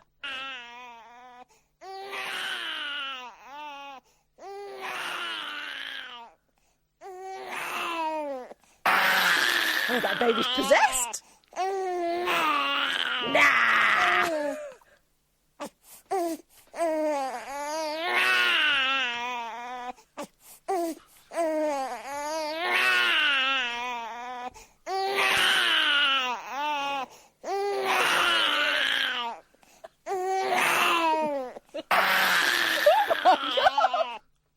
That baby! Okay. It's going, nah! Dearie me. You know what that baby wants? Greg's dummy. That's a sausage roll. It's not something. That's a sausage roll. That's a sausage roll. Wow. Where the hell are the bloody phone calls, Holly? It's your fault. You answer the phones. When Sam answers the phones, we have lots of calls. You have given us no calls. You are in very serious trouble. I think the phone callers have been looking up how to pretend not to know the phone number. Well, 03444991000. Wow! Slow it down. 3. Now do it properly. 4. Stop being a knob. 991,000. You're an idiot. I missed that Iain from yesterday. I wish he'd phone up again. You get lost. Talk radio. Late night conversation worth losing sleep over. The Late Night Alternative with Iain Lee on Talk Radio. We have ways of making you talk. Brownies. Oh, they might be listening. I shouldn't say. Did I say it on air before what it was? That's what my daughter is about to join. Okay. Well, shush. Yeah, here's the thing. Now, these two seem to be working in league with each other. Because when one Simon calls in, the other Simon calls in. You pick a Simon, one or two. Pick the good Simon. Doesn't really narrow it down. Dip, dip, do, cats, got flow. Hip, dip, dog. You are not it. It's you, Simon. Hello, Ian. Hello, Simon. Hello, Kath. Hello, Simon. It's 11:22. The Simons always ring up on a Friday at 11:22. That's true, actually. I tell you what. I know Simon time. We've not got many calls, and we should be doing what other radio shows will be doing when they haven't got many calls, and really eking them out. But let's just dive in. Let's double team Simon. Let's have Simon and Simon. Oh, hello, double team. Hello, Simon. Can I call you Si? Of course you can, Si. How are you, Si? I'm very well, thank you, Si. What are you up to then, Si? I've got some forgotten people of pop for Ian and Kath and for you, Si. Oh, that's brilliant. I phoned up to see if I can play the get Ian's mobile number by guessing a film game. Oh, right. Yeah, that sounded a fun game. Is Saturday going to let anybody else play? Well, I thought it was just a case of you. If you know the answer, you get his mobile number emailed to you. Yeah, that sounds good. It sounds a good game. Do you want my forgotten people of pop? Yes, go on, please. Whatever happened to Dido? Where is Dido these days? Ah. Yeah, where is she? She's gone quiet, hasn't she? Very quiet. The Lighthouse family, whatever happened to them? You either hate them or love them, but what happened? They can stay away. They can stay away. Yeah, and that was it. And I also got the UK's first ever singing waiting diner in Liverpool has opened. I thought Ian would like that. As in Ellen's Stardust Diner in New York, there's one opened in Liverpool. Any interest, anybody? Yeah. It's called Mulholland's and it looks very good. What is it, like an American themed diner, is it? everyone starts singing. I think they're all drama students or singing students, and everyone's got to sing song after every meal. Oh, right, okay. Just great idea. I might look it up one day if I'm ever over that way. Anyway, Simon, do you want a question to get Ian's mobile number? What do you want? What subject do you want? I'll ask it. What subject? Let's go for iconic callers to the Ian Lee and Kath Late Night Alternative show. Oh, right, okay. So you want a question about callers on here or something that's happened on here? Yeah. Okay. All right, this is a while back, a few months back. Ian Lee made a promise with a very famous celebrity to drink his urine. Who was that celebrity? Is that Joe Orange Squash? It was. So I think you've now won Ian's mobile number. Yes, man. Well, do I get it emailed to me, guys? I think he's going to email it directly to you, Simon. Okay, do you want to have a go? Yeah, I'll have a go. Right, okay, pick a subject then. Got to be the same subject. The Late Night Alternative. Okay. Let me think.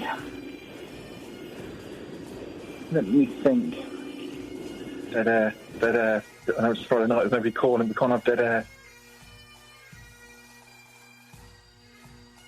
Rainbow George is on the phone, hurry up. Simon, are you still there? Simon, have you gone?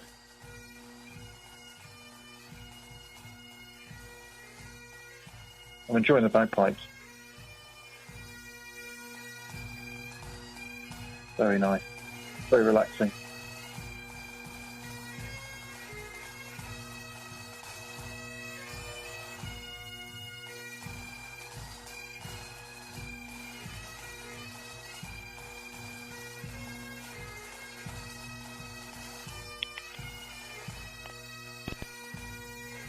I won. He hung up. I won. I made him hang up. There you go. Thank you, Scotland. I was doing a really good joke with that first bit of music. Weren't you, though? Yeah. And if you don't get the joke, it was a really good joke. If you don't get the joke, well, screw you, losers. Screw you. That's all I'm going to say is screw you guys. 0344 499 1000. Hey, don't forget, possibly on Sunday, November the 25th, if we shift a few more tickets, we've got a week to shift a few more tickets, otherwise it's gone. Me and Catherine are screening American movie at the Rabbit Hole Picture Show 2. It's £8. Mm-hmm. If you want tickets for that, go to iainlee.com/event. You see a movie, there'll be free sweeties, there'll be prizes. There'll be plaid shirts, there'll be mullets. There will be that. There might be a guest. It's a funny movie. It's not a scary movie. It's a funny documentary. There might be some guests. I'm trying to sort out some guests. We'll see. It will be fun. And also, the week before that, was it the 17th or something? We're in Bath. We are in Bath at the Rondo Theatre. There are still a handful of tickets left for that. If you want to come to that, the Rondo Theatre in Bath, I think it's the 15th. Saturday the 15th, something like that. That doesn't make sense. Saturday the 17th. Let me look it up instead of being vague. The Saturday the something, I think it's the 17th. The 17th. We'll be in Bath at the Rondo Theatre. iainlee.com/event. And the last live event of... November 17th. Thank you, that's what I said. The last live event. We're doing two events on Sunday, December the 9th. The second one, the Rabbit Hole, has sold out. Sold out. It's gone. It's gone. You can't come. The first one, which is at 4 o'clock, is a games night, Rabbit Hole Games Night. We're not recording it. We're not streaming it live. It's just going to happen there. We're bringing some games. You can bring some games, and we play games. There's about 30 tickets for that left, right? Silly old nonsense. It should be a laugh. You get boozed up. It'll be like a Christmas party and we play games. Bring games. Just bring one game. A couple of people say, I've got a load of games to bring. Just bring one. There's also no guarantee that we'll get to play it as well. So please don't be upset if we don't get to play it, because we got some bits and pieces. It's like the last day of term when people bring in their toys and things like that. That's happening. If you want details for all of those dates, iainlee.com/event. Singular, even though there are multiples. iainlee.com/event. The switchboard is empty, dear listener. It's up to you to fill it. 0344 499 1000. This is the Late Night Alternative on Talk Radio. Uncut after-hours conversation for the up-all-night generation. The Late Night Alternative with Iain Lee on Talk Radio. We'll get you talking. 0344 499 1000 is the telephone number. I can't believe it's knob butter. I've got that one as well. A mum of two got a rude awakening when she went to butter her toast and saw the shape of a man's willy in her anchor. No. Yeah. Is it? By the way, there's in one of the papers. It is. I think it's in the Mirror. It's the Kardashians, right? I think I didn't really read the story. It's the Kardashians. We'll go back to the knob of butter in a minute. I think at their Halloween party. Yeah.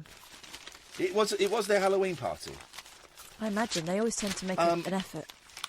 And where is it? Maybe it's in the mail.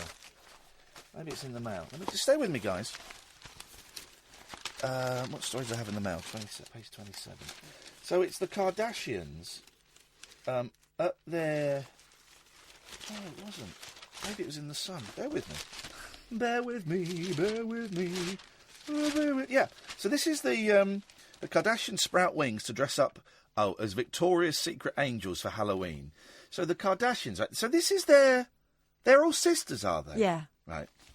Imagine if you and your sister went to a party dressed up like that in your pants and suzzies and basques. They won't let us do that anymore. I mean, that's a weird thing. That's weird, isn't it? That's your Halloween outfit, you and your sisters, to dress up in tiny little panties and basques. And they are proper... With your bras. I mean, that's... hungry bums going on. That's a weird thing to do, isn't it? It's the Kardashians. That's how they make their money. Is it? I don't really know. Yeah. I'm not familiar with their work. Right. 034. George, stay there. I'll come to you in a second. 0344 499 1000. A mum of two got a rude awakening when she went to butter her toast and saw the shape of a man's willy in her anchor. Lynn Dwyer, 61, had a further surprise from the man spreading. Oh, that's clever. When she spotted an odd-looking splodge. Oh, no. It's crying. Have a look at the picture. Look. It's crying. Oh, dear. The unexpected knob of butter is likely to have been formed by accident during production. It's not exactly the face of Christ, is it? By accident during production at Anchor's factory in Wiltshire. Lynn of Broomhill, Northumberland said, I was just making some toast, and you have to peel back a cover once you open the lid. We know how margarine works. We know how it works. I immediately saw it and thought, really? Oh, here we go. It looked to me like a very clear depiction of a willy. It makes a change from seeing Jesus on toast. We're all thinking the same thing. Maybe they are thinking of rebranding as Anchor with a W. Yeah, we get it. Anchor said, this is not the norm on opening one of our butter products. Well, it bloody well should be. Because I would find it funny. My kids would find it... Everyone... Listen, life is miserable at the moment, isn't it? Everybody would have a right old laugh if there was a bell end in their butter. There we go. We asked the question earlier this week. What do we do to make life more fun? Yeah. No, we did. More comedy penises. We didn't ask. How do you make life more fun? All right. How do you make the world a better place? There we go. More comedy winkles. Comedy winkle in your butter. That's what I'd like to see. But an actual penis chopped off and put in my anchor. Oh. Lobbed off. Taking a macabre turn. It did, actually. It got very, very dark very, very quickly. So let's lighten the mood with Funster Rainbow George. Funster. I called in a couple of nights ago. I wanted to chat to you, but you put me on with Ken. Yep. Was there any response to that? I wasn't able to listen to it for some reason. Oh. No, I don't. No? Okay. People don't tend to respond to things on this show. No, not on this show, not really. It's kind of... everyone. Here's the thing, everyone's got their own agenda now. So they tend to phone in, not in response to what they've heard, but to, whatever kind of philosophy they want to put forward. Anyway, George, what have you called in for? I've had an idea, and I wonder if you'd call me after the programme, because I want you to register a sort of trademark for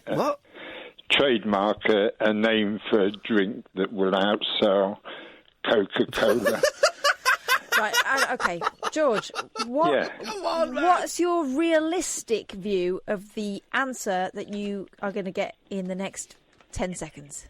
I don't know. I just had this idea that could make you a fortune. I am not going to register a name of a drink. Why on earth not? Well, hang on, why don't you do it?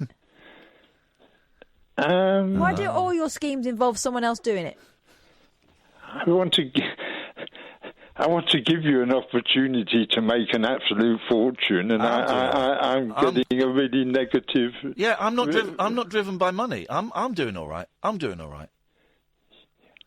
Okay. What's the drink? I just find it really strange response. That I don't want to phone you up after the show when I'm going home to bed, so that I can trademark a name of a drink that's going to outsell Coca-Cola. Yeah. Okay. Well, I find it strange that you think I would want to do that. I can't believe that you wouldn't want to. I can't believe that you think I would. I think all this is totally believable. How do you mean? Yeah, this happens every time. How do you mean, Catherine? What are you talking about? Okay, here's what I see. Every time you phone up, you've had a plan. It involves us doing the work. Well, it's hardly a lot of work. Okay, well, you do it. Good luck with it then. I tell you what, you do it and then give me half the money. That way you get to keep half the money. No, I want to give it to you, and for you to give me 10%. We want to give it back to you. You do it and give me 5%. Doesn't sound right to me. No, it doesn't sound right to me. Also, what drink is going to outsell Coca-Cola? Well, unless they went back to putting cocaine in it. Turns out it's illegal. No, it's a really good idea, and Rainbow Cola. No. Georgie juice. Oh God. No. Can you stop coughing, please? I can't. I'm saying, if you phone me after the programme, I'll tell you the name. I'm going home. I'm going home to bed after the programme. I am tired. That's okay. So am I. Yeah. But I am home. Well, exactly. You see, I'm not. No. Listen, I'm not driven by money. I'm doing all right at the moment. So, I'm going to focus on my career and my professional gaming, and I'm going to leave. I do not want to get involved in the refreshment beverage companies game. No, it's just the name itself. You don't have to do anything else. Well, hang on. How am I going to make money from just a name? Because people would want to. Because the name is water. Produce a drink under that name. Well, just why don't you? I don't know how it's done, but you have to find out if anyone else has trademarked just that name. Just tell us the name. Go on. No, I'm not going to tell you. Tell us the name. Go on. No. Go on. Tell us the name. No. Yes, go on. No, if I tell you the name, someone else will pinch it. I bet they won't. Of course they would. I bet they won't. Of course they would. I bet they won't. Well, you'll lose your bets. I tell you what. How about if I give you a million wonders right now? Would you tell me the name? No, I've already got a zillion wonders. I don't need your million wonders. Well, I don't need your drink name. I just really find it a really strange reaction. What? Hang on a minute. You find it a strange reaction that you have phoned up with some harebrained idea that could could never possibly work, and I'm not interested in it. You would be if you heard the name. Right. Well, shall I? If I come out into the studio now and go off air, will you tell me off air? Yeah. Right. Catherine, right, I'm coming out. George, you stay there. Catherine, could you do me a favour? Could you say hello to Dave, please? Hello, Dave. Hello. Hiya.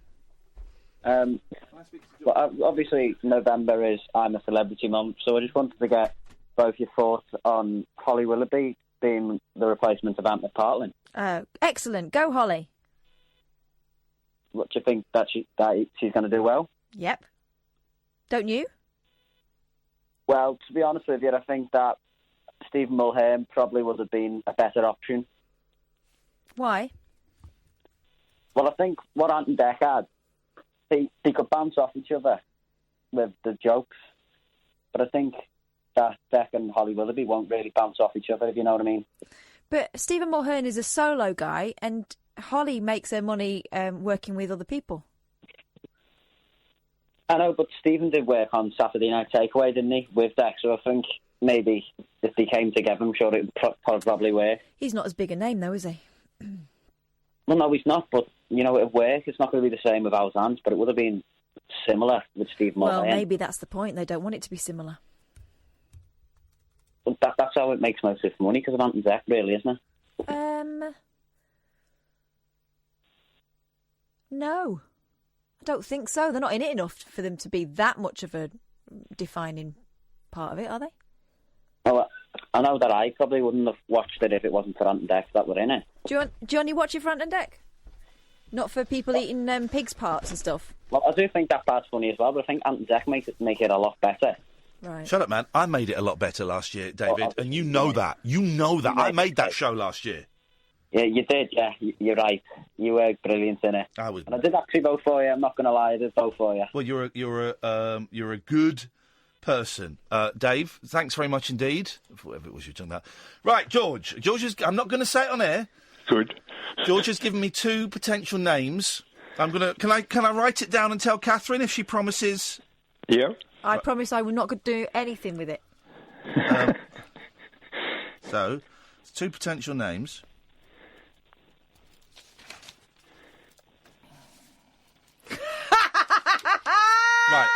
Right. Right, Now, okay. here's the thing, right? I've literally just typed it into Google. Got this app on my phone called Google. It's brilliant, man. It lets you search for everything, right?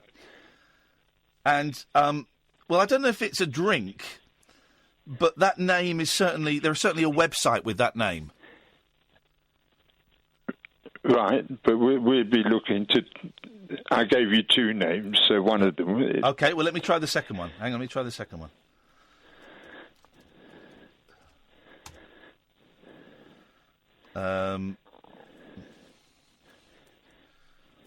Hang on. There's a website.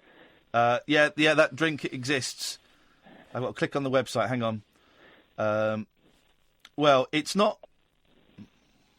Okay, it's not a drink, but there are little pots. There is a company that makes little pots upon which to store the thing, and they call it a of. Right. So it kind of exists. These names will be trademarked already, I'm afraid, George. Unlucky, mate. Unlucky. But not as a drink. Not as a drink, but you can't. But you can't. I remember when I was at Absolute Radio, it was Virgin Radio, and they changed it to Absolute Radio, and Absolute Vodka sued them, saying you can't just appropriate. That's our name, even though I think it was spelt differently. And Absolute Radio had to do a massive payout. It was settled out of court. It's a big old payout. So you can't just... If something exists as a name for something else, you can't take that name and then go and make a drink with it. Really? Yeah. Unlucky. OK. Can I say it now that we know that we can't do it? I'm not sure that we can't do it. OK, well, OK, well, all right. Well, I wish you the best of luck. OK. Cheers, my dears. Ta-ta. Bye. We're a constant disappointment to George. Also remember it being in a Chris Morris sketch as well. Not Day to Day, it was in Brass Eye. 0344 499 1000, the late night alternative where we like to let down old men, not particularly gently at all. This is Talk Radio. Kick off your slippers. Don't go to bed. The party is just starting. You can sleep when you're dead. The late night alternative with Iain Lee on Talk Radio. 0344 499 1000 is a telephone number if you want to give us a call. You're more welcome to. What have you got for us, Catherine? Oh, so many things. Well, go then. I'm pick so one. glad you're asking. Well, it's my pleasure. Man who sliced my pleasure. off Hang on. My pleasure is your pleasure. What's your pleasure? Is mine. Away you go. Man who sliced off his nose and ears to look like a living skull says he plans to remove his genitals next. Hey, this guy doesn't need mental care, does he? No.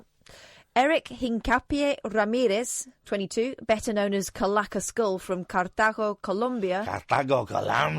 Wants to look totally flat like a rotting skeleton. Oh dear. Oh, poor bloke. I know. Poor bloke. There's Thing something is, going on there. he's kind of being encouraged, isn't he? With this? I once saw a gentleman whose face was tattooed entirely blue. Just coloured in blue. Yeah. And you think, Here we go. The body modification fanatic began transforming himself after the death of his mother when he was 12.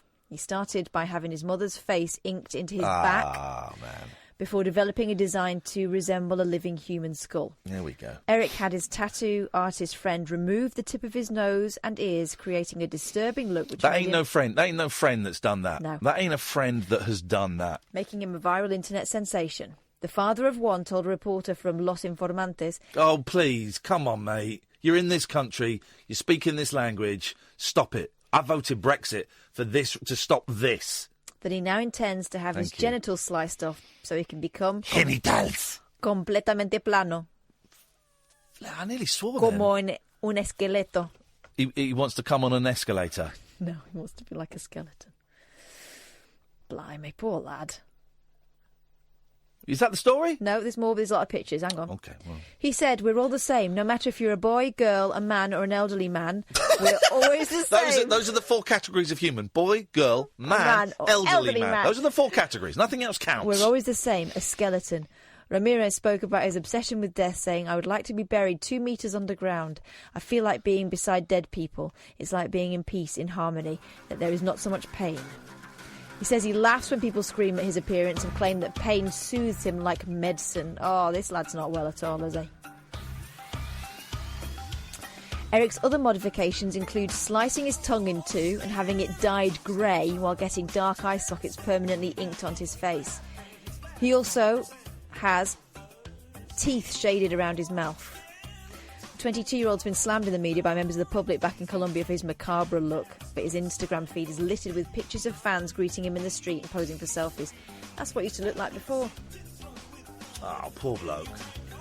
Poor bloke. That's a shame. That's a shame. I was playing Skeleton Steps Out there by XTC. That feels a little macabre. Gosh.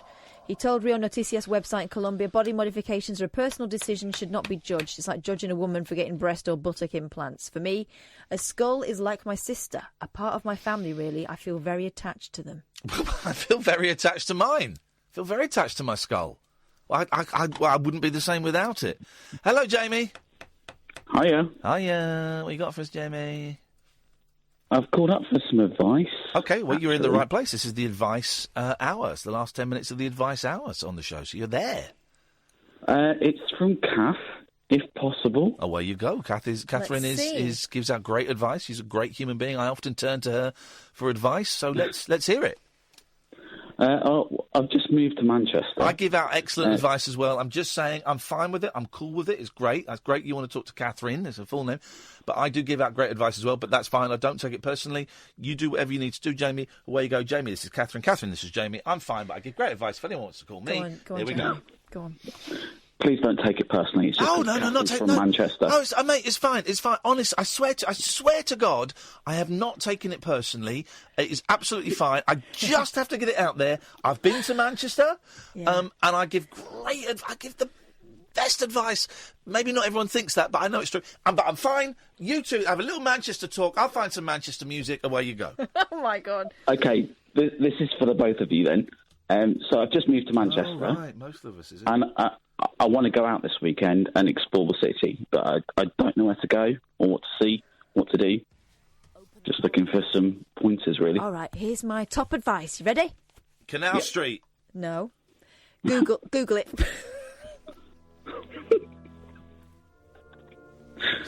Seriously, Google it. I haven't lived there since I was 10, so oh, really? The things I was doing would not be appropriate for a man of your stature. I was like chalking in the street, playing down manholes. Chalking in the street, what's that? Euphemism? Drawing chalks. Oh, I thought you meant... playing down manholes. I thought you meant that. Rope swings. Rope swings? Is that? No, it's not that. I was 10. Pervert. Nipping to the shop when I told my mum I wasn't. What else would I be doing? Going to see my gran. My gran's not there anymore. But there's a drive-through McDonald's. Oh, yeah. That's quite fun. I like McDonald's. Get a Happy Meal. I'd occasionally have one of them. More likely a Wimpy, though, or one... There's this place called Burgerland that was not as good as the other two, but it was, particularly Mancunian. So have a nice time. Okay, so I'm going to Burgerland this weekend then, I bet yeah? it's not even there anymore. Oh, I'll tell you where is there, though, that's really good. If you want to eat... Are you eating this weekend? Are you planning to eat? Of course, always. Go to Annie's. Annie's? Yeah. Google that. I think it's off St Anne's Square. And it's owned I know St Anne's Square. And it's owned by Fizz from Coronation Street. And she just had a baby, so she could do with a few extra quid. But most of all, they do really nice food. Fantastic. There you go, that's you sorted then. There's a TK Maxx. That's you sorted. There is a TK Maxx, yeah. There's a variety of clubs. Some great coffee shops there. I think they've got a Starbucks now. And of course they have the rave scene. So you'll probably have to get a few Eckies and listen to the Stone Roses. Yeah. And the Happy Mondays. And have a great time. Just remember, stay baggy. Stay baggy. Mad for it. Mad for it. Thanks, Jamie. Have a great time. Let us know how it goes. Manchester is a lot of fun, guys. A lot of fun. Do you like the Manchester music I'm playing? It's making me feel quite nostalgic for my brass band. It's making me go doughy-eyed. Oh, that's a clever joke. Actually, I think Hovis was Yorkshire, wasn't it? No. Hovis was Memphis, wasn't it? Hovis Presley? Pablo Picasso was never called an asshole. It's a great song. Do you know that song? No. Pablo Picasso was never called an asshole. He was. He was a bit of an arsehole. Well, okay. Let's watch your language, please. Good evening, Pablo. How do? Yep. Yeah, Pop in Manchester is quite good. Richard O'Brien's bar. Oh, shut up. We've done that. Shut up. That guy should just go by a lonely planet. Google. Well, I'm just having a nice sup of George's Google Coca-Cola. It's delicious. I don't know why you haven't taken a brand of it. Hang on a minute. Here we go. Stu is unhappy. Stu says, I had a fantastic time last night at the Roundhouse, a venue we've been to. I haven't. You've been to the Roundhouse, haven't No, you? I've been there loads. Good for you. Okay. Seeing the Pixies. Yeah. But are you paying attention? I'm totally paying attention. But must ask, when advertised and stated on the ticket, why there was no special guest or support act. Seems poor to me when it's £100 for a pair of tickets and many bands would love to support. Now, here we go. 50 quid for a ticket. It's not that expensive these days. It's not the olden days Pixies, it's the reformed in 2018 I saw the Pixies. Pixies for £5 in a pub in Windsor the night before they headlined at the Reading Festival. The Roundhouse is a different proposition. Yeah, 50 quid. I forgot to see how much, if Kiss tickets were back on sale for a thing. 50 quid ain't that. Okay, if it said on the ticket special guest, support act, whatever, I never really dig the support act. I'm there because I want to see the band. It says support act, you go, oh man, okay, fine. So I think you suck. Did you enjoy the Pixies? Yes? Suck it up. Suck it up and see. Well, and also that's quite a specific ticket to buy. That you're buying it to see the Pixies. So if you're buying it purely on the potential special guest, then you're probably not doing it right. Probably not doing it right. So he's asking, am I just being a whinging get? Your answer, Ian? Yes. Okay. Is Pablo? I would say yes. Okay. Hang on a minute. I'm just about to... How much are these tickets for Kiss? Shout it, shout it, shout it out loud. We're going to see Kiss next year. Pablo, we'll come to you in a second. I've got to go to the news early so I can buy these tickets for Kiss. This is Talk Radio. whispering lunar incantations for cross-parents, cross-dressers. Yeah. Did you know this about me? And cross-rail workers. Steel and polycarbonate. The Late Night Alternative with Iain Lee. I've got a very poor internet connection. On Talk Radio. Well, I'm not the kind to kiss and tell, but I've been seen with Farrah. I've never been with anything less than a 9. So fine, I've been on fire with Sally Field, gone past with a girl named Bo, but somehow they just don't end up as mine. It's a death-defying life I lead. I take my chances. I die for living in the movies and TV. But the hardest thing I ever do is watch my leading ladies kiss some other guy while I'm bandaging my knee. I might fall from a tall building, I might roll a brand new car, 'cause I'm the unknown stuntman that made Redford such a star.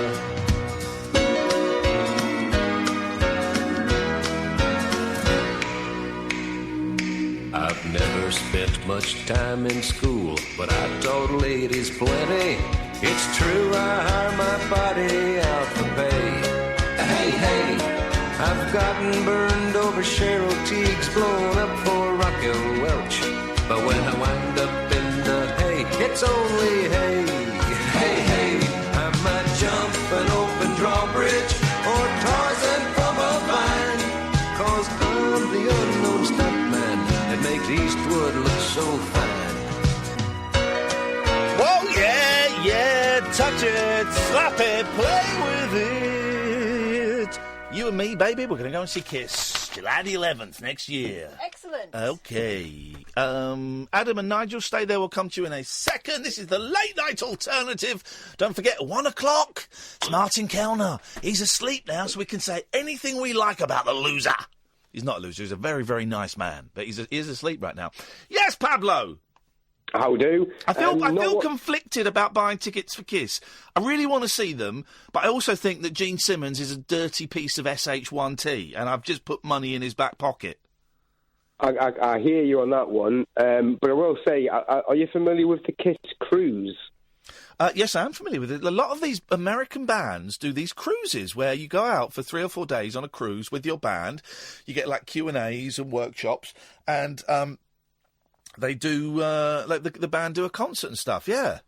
Yeah, they're literally on one right now. They started on Halloween and they end on the 6th of November.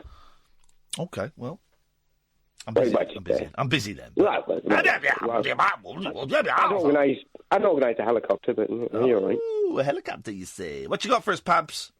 I did my first radio show on Tuesday. Give us the inside goss. How did it go? It went very well after an initial snafu. I had everything set up. I knew exactly what I was doing, and the very first song I played was Halloween by Sonic Youth. Okay. When I intended to play Halloween by Susie and the Banshees.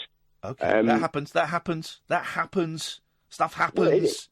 Well, it's a mistake in itself, but then I realised partway through Halloween by Sonic Youth that the lady who's singing the song mentions quite a sweary word, which I completely passed me by, and because I was doing the 10 till 12 slot, I was basically in the building completely by myself, so I had no idea how to stop a song, let alone move to the next song. Yes, mate. Yes, mate. You just got to go with it. You just got to ride it. I did a bit of random fumbling. There was a little bit of dead air, and then I managed to get another song on. And I came back on and basically said, dude, listen, I tell you what, why don't I phone you up at the end of every show and go through every mistake I've made? I've made millions of them, and I'm the best broadcaster in the country. The only person who doesn't make mistakes, Pablo, is Steve Wright. And you want to know why? Because his show is pre-recorded, so if he does make a mistake, he edits it out. I thought it was his deadpan delivery. His deadpan pizza delivery. Yeah, no, but other than that, it went quite well after that. I'd recorded an interview that I played out. Oh, who with Gene Simmons from Kiss? No, it was an independent movie director, Richard Roundtree, not the fella from Shaft. He's got a film out called Dogged, not Dogging, dogged. All right. Well, listen, don't promote your guests on my show. All right. We are now officially deadly rivals, Pablo. Well, you're a scum. You're a scumbag. Well, I did tweet you mid-show, and then I tuned in whilst I was popping out for a break in between. I realised there was some other fella on because you were doing some sort of I was out. Show. You were out and about doing. I was out, and I don't have Twitter on my phone. I don't see tweets until I get home. We were out watching half of XTC. Oh, fair play. Fair play. Guys, let me show you a picture I took today, Catherine, from a booklet. I'm going to tweet this picture, a booklet about XTC. Look how cool. Look at that band. That's XTC in their full pomp. Aren't they beautiful? Oh, blimey. Isn't it? Isn't that stunning? Although that does remind me, I'm going to tweet that. I don't know if it made the national news, but I don't know. In my region, there was the mother who got a portion of ecstasy tablets in her. Oh yeah, no, it did make the national news. Yeah, someone put some. Well, is it definitely been confirmed it was ecstasy that was put in the trick or treat bag? Well, from what I understand from the word on the street, the pictures were specifically kind of. They very much look like ecstasy tablets from my menu. I mean, in my days have little pictures of Bart Simpson on, so I don't really know. Well, these ones were Superman ones from the picture I saw. But my thought is that I don't think it's a genuine thing. No, I'm not totally convinced by it. I mean, I'm not sure of the street value these days, but back in the late 90s, that would have been about 30-odd quid. These days, probably about 100 quid. Or no, I don't know. I think drugs are cheaper now, aren't they? Anyway, I don't know. I don't believe it. Do you believe it, Catherine? No, sounds like bullshine. Whoa! Hey, where's this sassy attitude? Unless... Where's the dude with the... I've always got a sassy attitude. Yes. I will always bring the sass, ladies and gentlemen. You don't have to worry about that. The sass to the ass. I think either some old mum who doesn't realise what her kid's been doing on a weekend has found them and thought they were sweeties, but unlikely. Yeah. It sounds like it's made up. Yeah. Well, I think from my understanding of it, it seems that it was like a 10, a 5 and a 2-year-old who were out. So I don't know why the parent wasn't checking the old thing in between. They got back, found it, and she had to quickly move it away before her child put it in her mouth. But luckily, it was all right.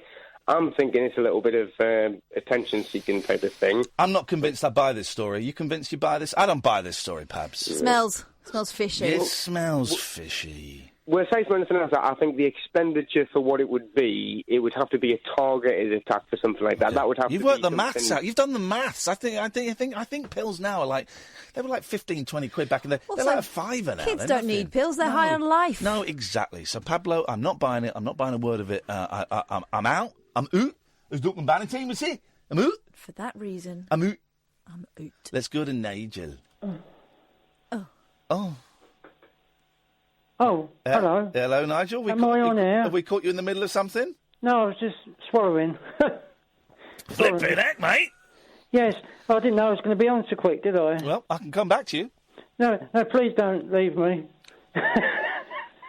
Can you Please clip don't that? leave Can you me. clip? Do you know how to clip stuff, Holly? Could you clip that and send it to me? We're via making email? plans for Nigel, XTC. Yes. That was written. That was for about me you. That was written for me. That was. Was it? Yeah, because the guitarist in my village made the guitars for Status Quo, and he also wrote the song for that band. No, he didn't. He did. No, he didn't. He did. No, he he was didn't. telling me about it. This is 20 years ago. Oh, Nigel, He might have been doing a joke, Nigel. He was saying that. He was saying But that. anyway, it doesn't really matter. Well, it doesn't really matter. It But it could be any Nigel. So it he could was. be me. But he didn't write it. But he was saying that I think to be nice to No, you. he said it was. He didn't write it was written for me, about me. Okay. Well, okay, fine, But sure. It could have been, but I don't know. I can't. There's no proof. No. I don't know. Okay. But it's going to be an organ night tonight. Oh, blimey! Cheeky. Is that why you're swallowing?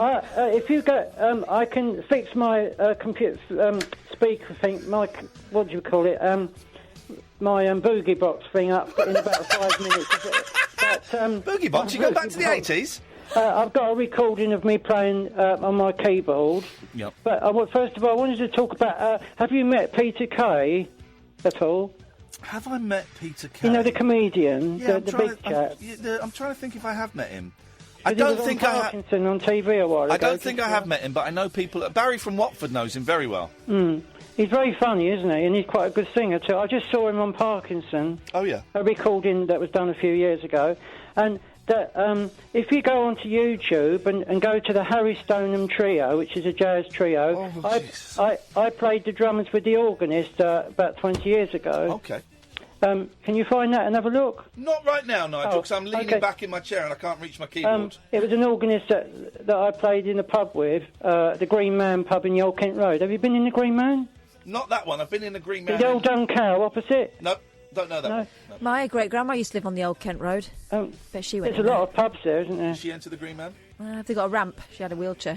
But they have jazz. They have jazz in the Green Man on Tuesday nights. And chairs? Well, I hope they have chairs every night. Otherwise, how are you going to sit down? No, jazz. Sorry, jazz. Chairs. Yeah, so you can sit down. Nights on Tuesday night. They have chair nights. And the organist that did Parkinson, the TV show. Yes. That I played the drums with. He was doing a jazz night on stage in this pub on a Tuesday night. Okay. And so I had the chance to get up and play a couple of tunes with the band, which was great. With him, I can't believe I did it, but it is quite a long time ago now. But there isn't that type of music about now. Everything's turned to pop. By the way, somebody sent that video, Wrecking Ball, to Miley Cyrus's Facebook for me. That's okay. Someone on Facebook did it for me. That's great news. That's great, isn't it? So she'd be able to see me singing Wrecking Ball. He said it was quite a good version of it. Okay. He said I was a good singer. You are a good. I think you are. I think you're a decent singer. I think you're a Billy, strong but drummer. I sing some songs better than others, don't I? I think Organ Night has got you a little bit hyper tonight, Nigel. A little bit hyper. I mean, Organ Night and Jazz Night in the same conversation. So if you can come back to me after the next caller, I'll do you something on the organ. Okay, sounds perfect. All right, well, let's go to Adam, then we'll take a break, and then we'll and we're laughing because organ also means penis. Oh! Yeah, organ also means penis. You like that one, Adam? He's going to be playing away with his organ, his penis, is what we're all thinking. Ladies and gentlemen, welcome to Organ Night. It's Adam. Okay. Did you use burp then? I don't know how to follow that. Did you use burp? Tell us an organ story, Adam. No. Well, I'm not going to talk about my organ or anyone else's organ, but I wanted he definitely means penis. Penis, yeah. Yeah, he does something. But I just wanted to share my experiences with Ian because I've swapped a few emails with Ian after talking to him on Twitter about my depression and being a bit suicidal and whatnot. Oh, yeah, go on. Adam, it's not a great line. Adam, it's not a great line. Go back to where you were. Not emotionally, I mean physically. Go on. But, I was really suicidal, a bit depressed, and I swapped a few emails with you after talking to you on Twitter. Oh, yeah. And I've been taking, sertraline 200 milligrams for about 2 years now. Yes. And felt awful. Yeah. Now, I've hit the CBD oil for about 2 weeks now. Okay, yeah, I've had lots of people. Looked into that. I've not looked into it but I've had lots of people suggesting it. Yes, but it's not something I'm interested in. But I know it works for a lot of people.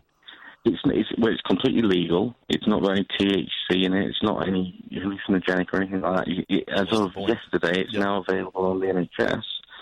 So it has been fantastic. I've never felt so happy in my entire life. After 2 years of trying citalopram, mirtazapine, sertraline, all the antidepressants in the world at the highest dose, after a week of having CBD oil, I feel fantastic. Now I'm coming off the antidepressants completely. Well, that's great. That works for you, and I'm glad that it does. Of course, I have to say, everybody speak to your doctors. Don't listen to some bloke who phones up a radio station. But I'm glad that that's worked for you. That's good. I just completely tried the alternative way. Yeah. After being on these meds for so long. Yeah.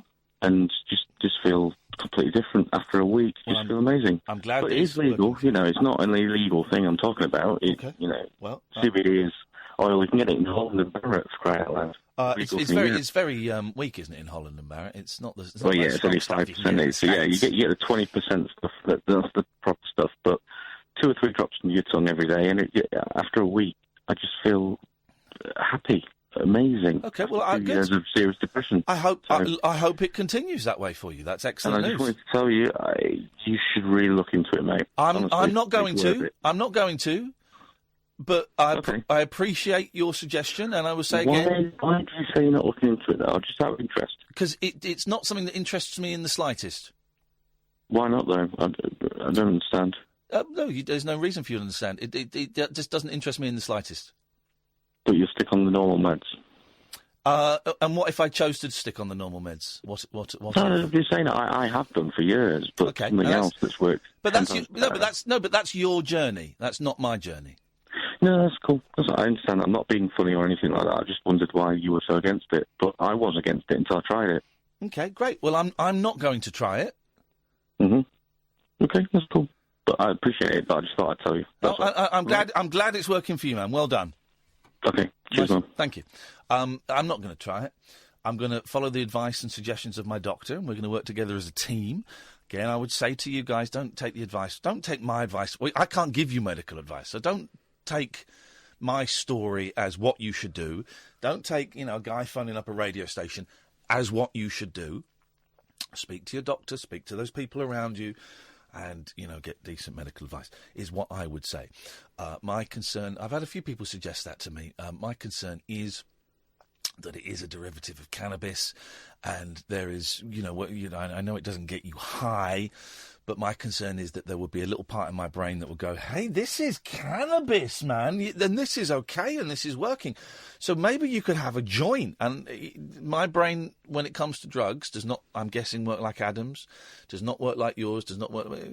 My brain works differently when it comes to drugs. And if I was putting a cannabis derivative in me, there would be a part of my brain that would go, hey, well, you can have a joint then. And then I'd be snorting cocaine and phoning up hookers, and then we'd be in trouble. Yeah, so what we're talking about is triggers. Yeah, thank you. That's the word. But I'm glad it's working for you, Adam. Whatever. But there was a slightly judgmental tone. Oh, so you're going to stick with the meds then? Big Pharma. There was a slightly judgmental tone there. But anyway. Listen, I get it. He feels like he's found the found the answer. Good, and I'm let's glad. hope he's found the answer for himself. I hope so, man. I want everyone to be groovy. Nigel, stay there. Coming to you after this. Whispering lunar incantations for cross-parents, cross-dressers. Did you know this about me? And cross-rail workers. Steel and polycarbonate. The Late Night Alternative with Iain Lee. I've got a very poor internet connection. On Talk Radio.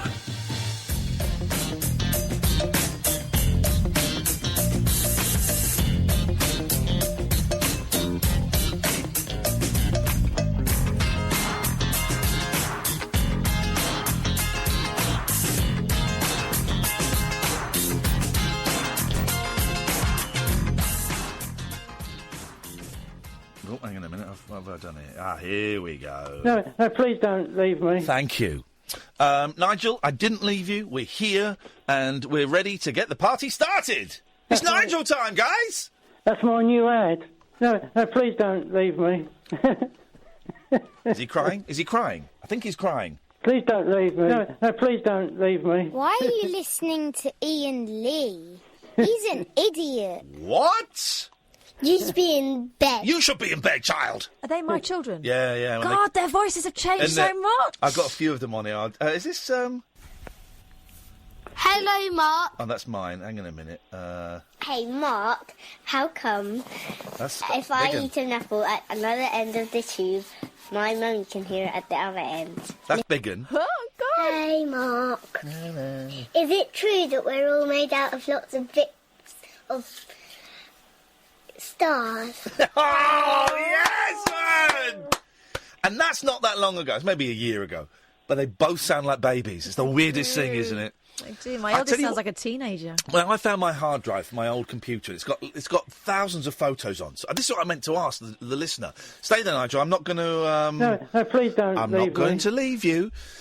What I want to do is I want to get... you can get these little books made up of pictures that you've got on your computer, and you get like 20 pages and stuff. What I want, there must be an app or a website where I can upload 250 pictures and get like almost like an old-fashioned photo album printed and made. There must be, mustn't there? There has to be. Where I can just I can do 250 pictures at a time, upload them, and you get like a big old photo album. Yeah, there'll be a way of doing that. I shouldn't have had that coffee. It's going to be terrible indigestion. There must be. If anyone knows, 0344 499 1000, because all these wonderful pictures of the kids as babies, I want to put them in a photo album, because I look at them. Anyway, Nigel, what can we do? What you got a song for us? Is that going to be my catchphrase now? No, please don't leave me. Yeah, it could be. Could be. Yeah. George, you're a fanny. That could be it as well. Please don't leave me. Okay, well, don't. The good thing about catchphrase is knowing when. George, you're a fanny. He's knowing when to use it. This could be it. Fanny. Ian. All right, that's enough, Fanny. Thank you. No, please don't leave me, Ian. Okay. Penis. Oh, no, the keyboard recording. Okay, let's hear it. The House of the Rising Sun. Great song. Do you like that? This is my version on the organ I did a while First song ago. I learnt to play on the guitar. Yeah. And can I ask you quickly, where is Sotheby's in London? Because I wanted to take that King's Letter to. I don't know, actually. Sotheby's. Is it at the other side of London, mate? Yeah, somewhere. A taxi driver should know, shouldn't they? Yeah, a taxi driver would know it, yeah. Yeah, because I need to take that King's Letter and get it valued, the one from 1939. So, see if it's worth anything. I don't know yet until I go, do I? So. Or you could get it scanned and you could email it to them. Well, I can't do it. The photos don't come out bright enough. I've tried taking photos. Well, put a light on it. No, the light shines in, gets in the picture. Well, anyway, I'll take it up there sometime. All right. Let's hear. The House of the Rising Sun. Yes, please. It's only a short version, Thank but God. you should enjoy it. It's sort of a nice organ Let's hear it then. Let's hear it then. Yeah. Oh, Nigel. Oh, it's jazzy. Whoa, yeah.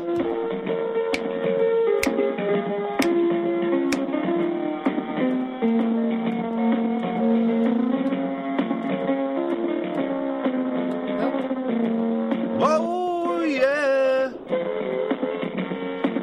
Is he going to sing? No. Are you going to sing, Nigel? It's just organ action. Nigel! Flipping heck. I nearly swore then. This quality is so bad. Nigel! He's recorded this on wax. Nigel! It's bloody awful! Nigel, you absolute...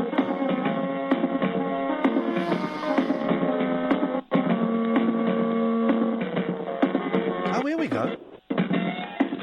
Hello? Nigel, it sounds awful! No, the batteries have gone. I should have put it onto electric. That's why it's not clear. But I thought you were going to sing as well. Well, I could sing if I put it onto electric, but... Can you put it onto electric? But it'll take a couple of minutes to get the cable. Not a problem at all. We'll wait. Okay, all right. Did you want to hear that organ song, or did you want me to do a organ or do a song? I'd like you to sing. I'd like to sing it in singing. What would you like me to sing, though? Do you know Carrick Fergus? The one that I did before? Yeah, I'll have to find it then. Do you want to go to the next caller? We'll just wait. Okay, I'll do my best. Okay, hang on. By the way, thank you, Matt Thomas. Matt Thomas has suggested photo box and a quick glimpse. It may do the trick. Going to be pricey. I use that every year for we do a calendar for me mum. Photo box. Maybe I use that.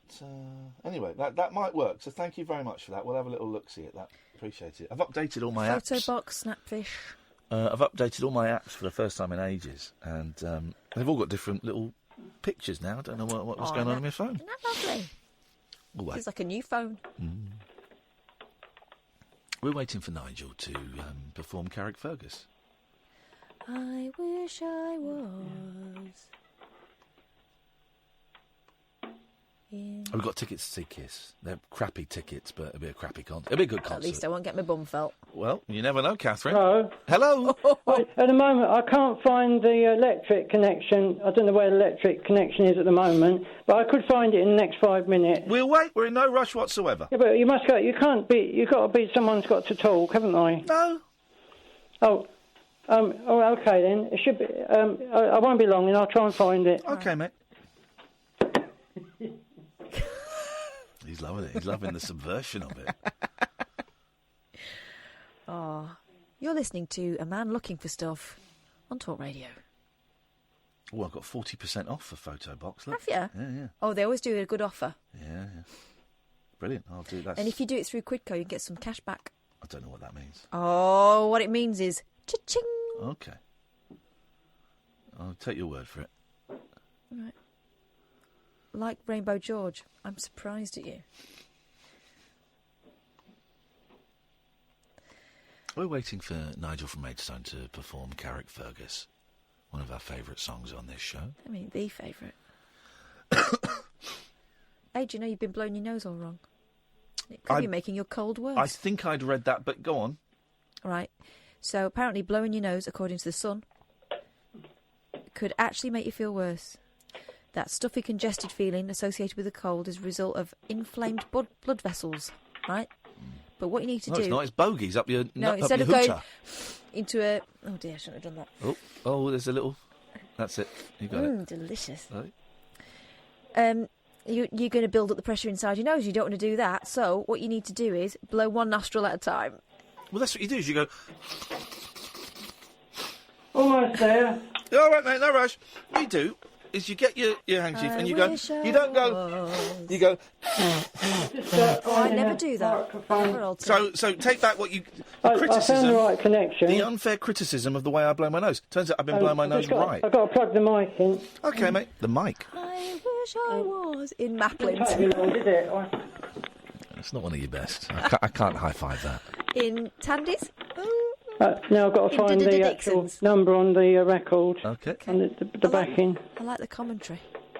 I didn't realise there was a different connection to this new machine I've got. I feel that we've got a different connection. Hang on. Number 2.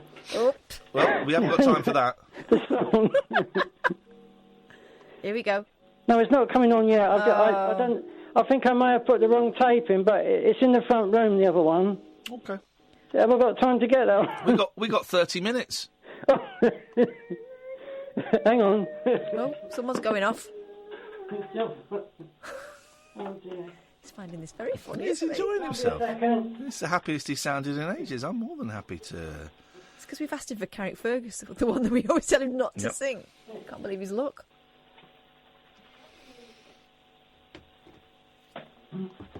Try me a second. That's all right. You carry on doing that, I'm loving this. I've just come in. I'll be a minute. I'm loving the is. I just found it. Patient. I've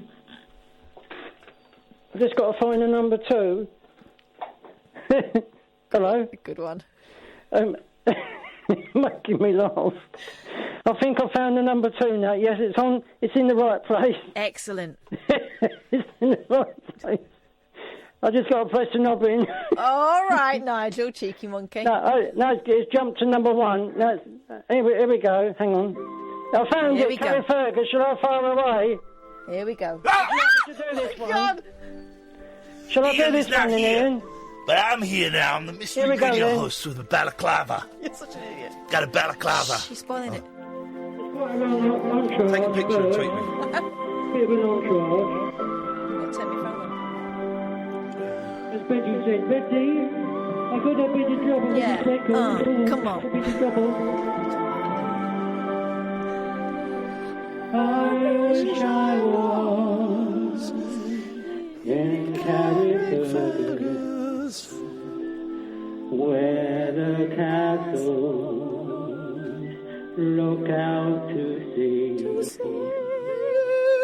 I would swim over the deepest ocean. It's always quid code. They give you money if you buy things. How? How much money would I get? A fair bit. What does that mean? Fiver. Depends how much you spend. Shh, anyway. And I cannot swim over, nor have I the wings to fly. I love this song. I love Carrick Fergus. I love it. She was a handsome boat. Don't we all? To ferry me over, my love and I. Oh yeah. It's getting cold. I'm wearing a balaclava. Now balaclavas have got a bad rap. I'm coming to the next part now, Betty. The second part. Oh, here we go. A little impression for you. I wish Balaclavas have got a bad rap.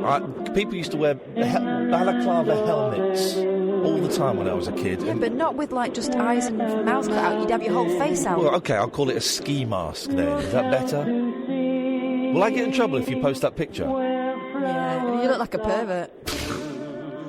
That's why I'm wearing the mask. To try and negate that. Can you get something that covers your entire face? For me, but the sea is wide, and I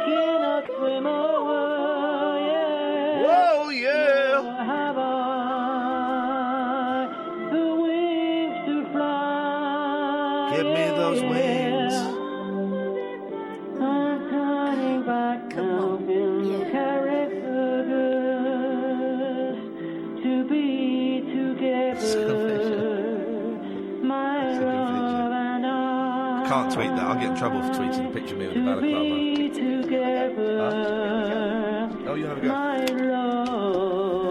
I saw a picture of my youngest in it, didn't you? We're having fun with balaclavas while a crazy man sings Carrick Fergus. What other... That suits you. Put your headphones on.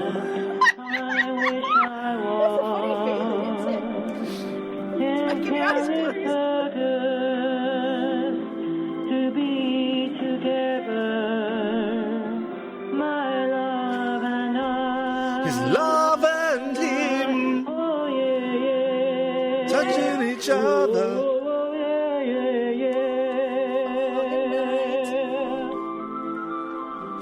Thank you, ladies and gentlemen. Sorry? Thank you very much. That was good, Nigel. What? Did you hear that? I wish I was in Carrick Fergus. Did you like that version? No, please don't leave me. That was lovely. Yeah, was it better than the last time? Yeah, So it much. gets better every time.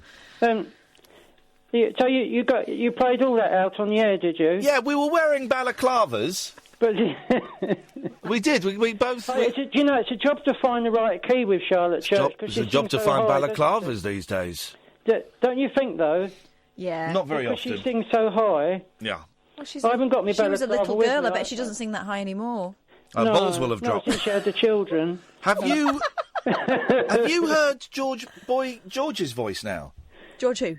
Boy George. Oh, yes. Boy George. He sings a lot deeper, doesn't he? He does. Well, you His know why. voice- You know, tabs. Yeah, it sounds lovely. They played bits from the. Improved. They played bits from the new Culture Club album on Radio 4, and his voice it sounds like a soul singer, very good soul singer now. I've got quite a high voice, haven't I? Really? Yes, you have, like Castrato.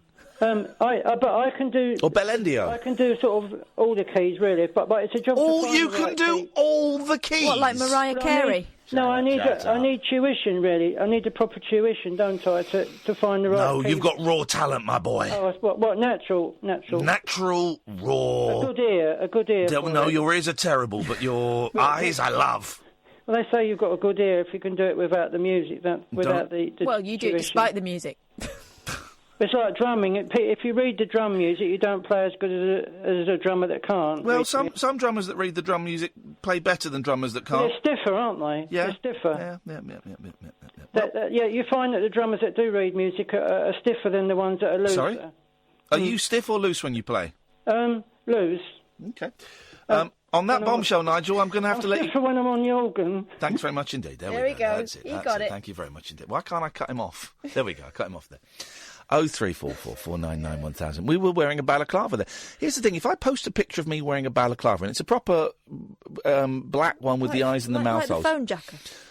Would I get in trouble for that? Isn't that funny? I'm asking if I get in trouble for wearing a piece of clothing. Well, here's the thing. Yeah. It would then be in circulation. Yeah. And people would think I was mocking terrorism, which I'm not. I don't know if jihadis wear balaclavas, do they? You associate, if you think of terrorism balaclavas, of course you're thinking of the IRA. I don't think jihadis do. It's not mocking terrorism. I just got a balaclava because I like headwear. If you watch my professional gaming stream, here's the thing, when my marriage was breaking down, one of the things I did to distract myself was I just bought hats, because I like wearing hats when I'm writing. They talk about a thinking cap. I think there's something in that. Danny Baker loves a fez. Yeah, it compresses. I used to have a great, it wasn't a fez, but it was like a smoking hat. Well, like Uncle Bulgaria. Yeah. And it was great because it would, and I'd do all my writing when I was wearing it, because it just presses the head ever so slightly, and I think it makes the brain contacts closer, so there's less distance for the electricity of ideas to pass. Genuinely, I think this, right?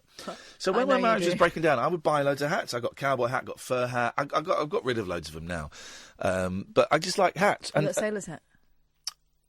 Did you buy me a captain's hat? Someone's bought me a captain's hat, but it wasn't a great captain's hat. It might have been my wife bought me one. It was a cheap one, like party hat. I want a real when I was captain's hat. When I was driving in today, I saw two actual sailors with the hats on. Oh, God. Yeah. You can nick one was an officer's one, Yep. with a peak. Yep. And one was the jaunty, what do they call them? Matalo hat. Okay, so the ones that do bullfighting. No, the ones that are in the YMCA. Okay, Matalo, it's the bullfighter, isn't it? No, Matador. No, that's we're getting confused. You're confusing yourself there. 03. They got good hats as well. Matalan do great hats. 0344 499 1000 the phone. The last 20 minutes. We've just seen Martin Kellner. He's in a foul mood. Didn't get his little sleep. Grandpa didn't have his nap. Heard you calling him Grandpa. There's going to be hell to pay at 1 o'clock. He's going to come in. He's going to have pistols, metaphorical. He's going to make Alex Jones look like Floella Benjamin. He's going to make Alex Jones look like Alex Jones from the One Show. Oh yeah, that's what he's going to do. So just if you've got any blank cassettes, unwrap them, put them in the tape player now, and get ready to press record and play. Even if you got the charts taped. Put a little bit of sellotape over the thing, tape over the charts, because you ain't going to get nothing like this ever again. He's got the rage up. He has got a right rage on. He's raggy. So it's going to be fiery from 1 o'clock. Martin Kellner from 1 o'clock. I don't think he's going to take any prisoners. For God's sake, don't phone him. Don't give him a balaclava. 0344 499. Or phone him up but wind him up. Oh no, don't. He'll find you. See how long you last. Because he will destroy you. He will destroy you. He'll take you down to a little place that he likes to call Chinatown. Rip you limb from limb. It's Martin Kellner. That's what he does.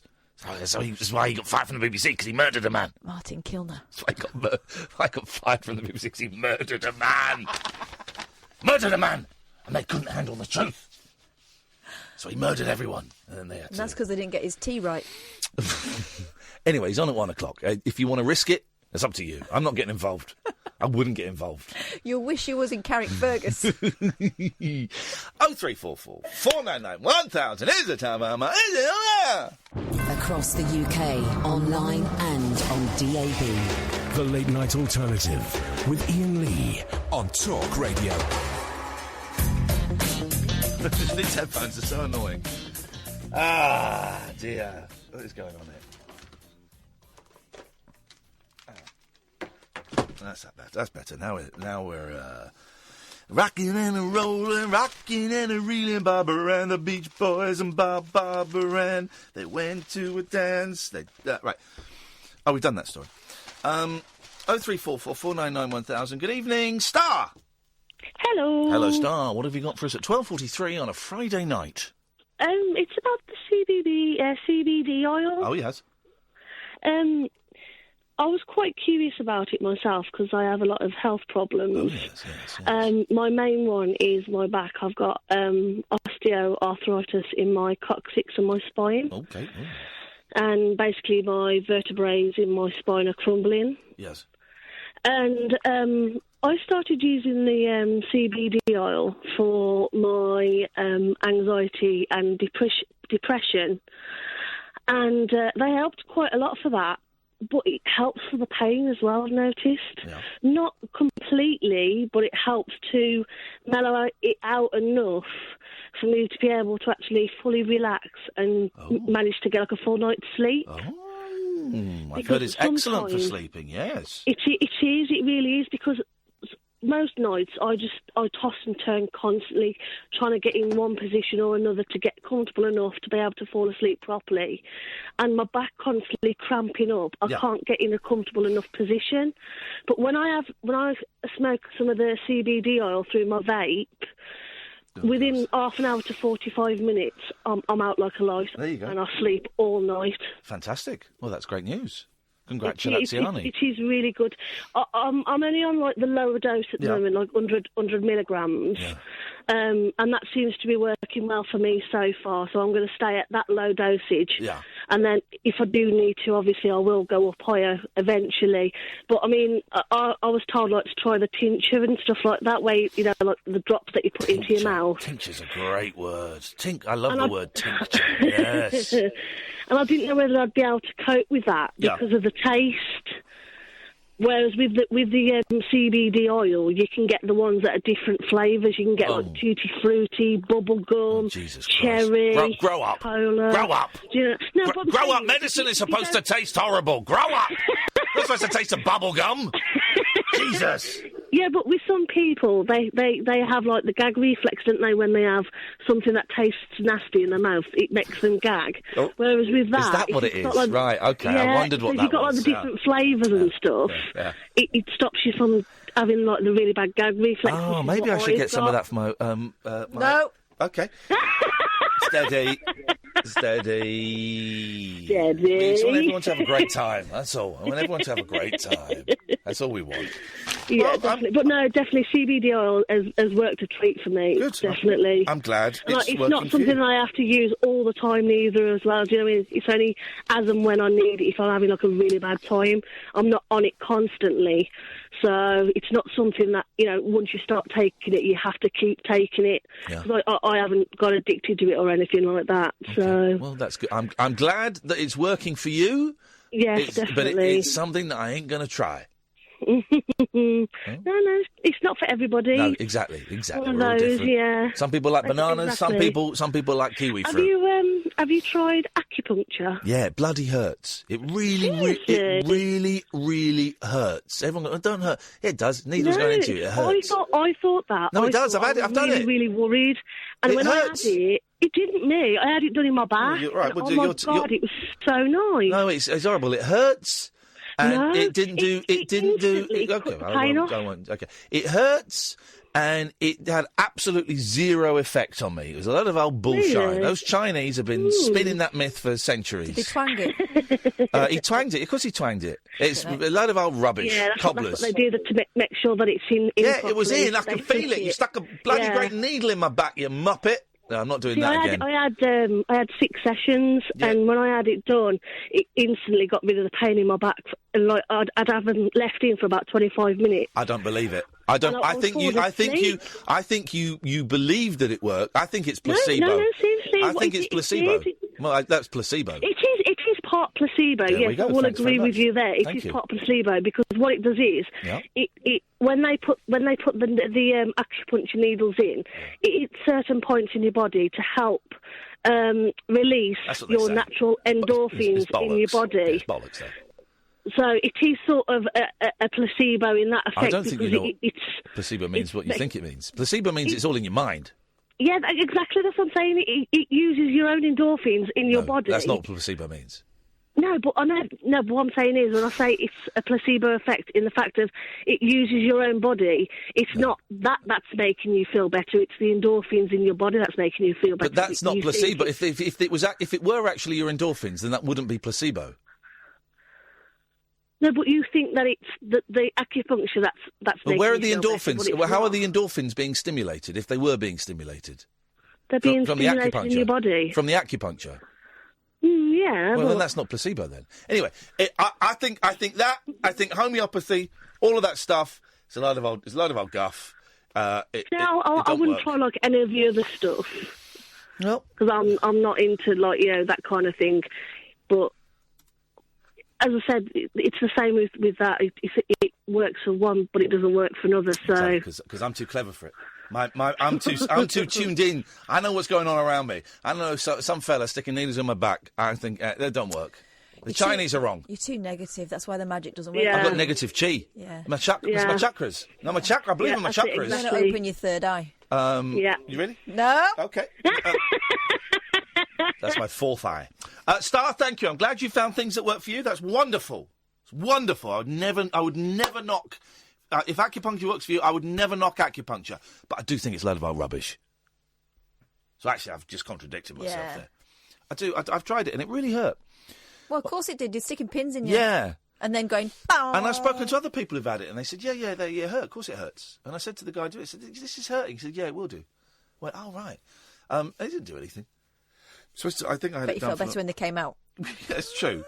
I think I had it for, was having it for headaches or something, and it didn't really... Where did they stick them? In my back. It didn't work. So nowhere near your head? Well, no, because it's all to do with, like, pressure points and stuff like that. Yeah, of course it is. It doesn't work. It doesn't work. It's a myth. Hey, listen, right? If acupuncture worked, then my doctor would do it. Okay. Stop wobbling your head. Okay. If it worked, then my doctor would do it. Do you believe in reflexology? Is that when you die and you come back as a horse? If we're very similar, yeah. No, it's them touching your feet. I believe in people touching my feet, yeah. What do you mean?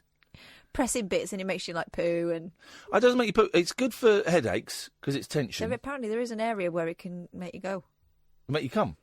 Well, and that as well. Is there? Where? Touch my feet. I'm not doing it. Touch my feet. Where is it? No, you've got the wrong kind of feet. You have to have feet that got... I've got sexy feet. No, you've got the wrong kind of feet. You need to get the feet with the different areas marked on them. I've seen it on Google. Find a map of feet for reflexology and find the bit that's going to make me I'm not doing that. Find it. I'll do it. I'll touch it. Holly will do it. Holly wants to make it in radio.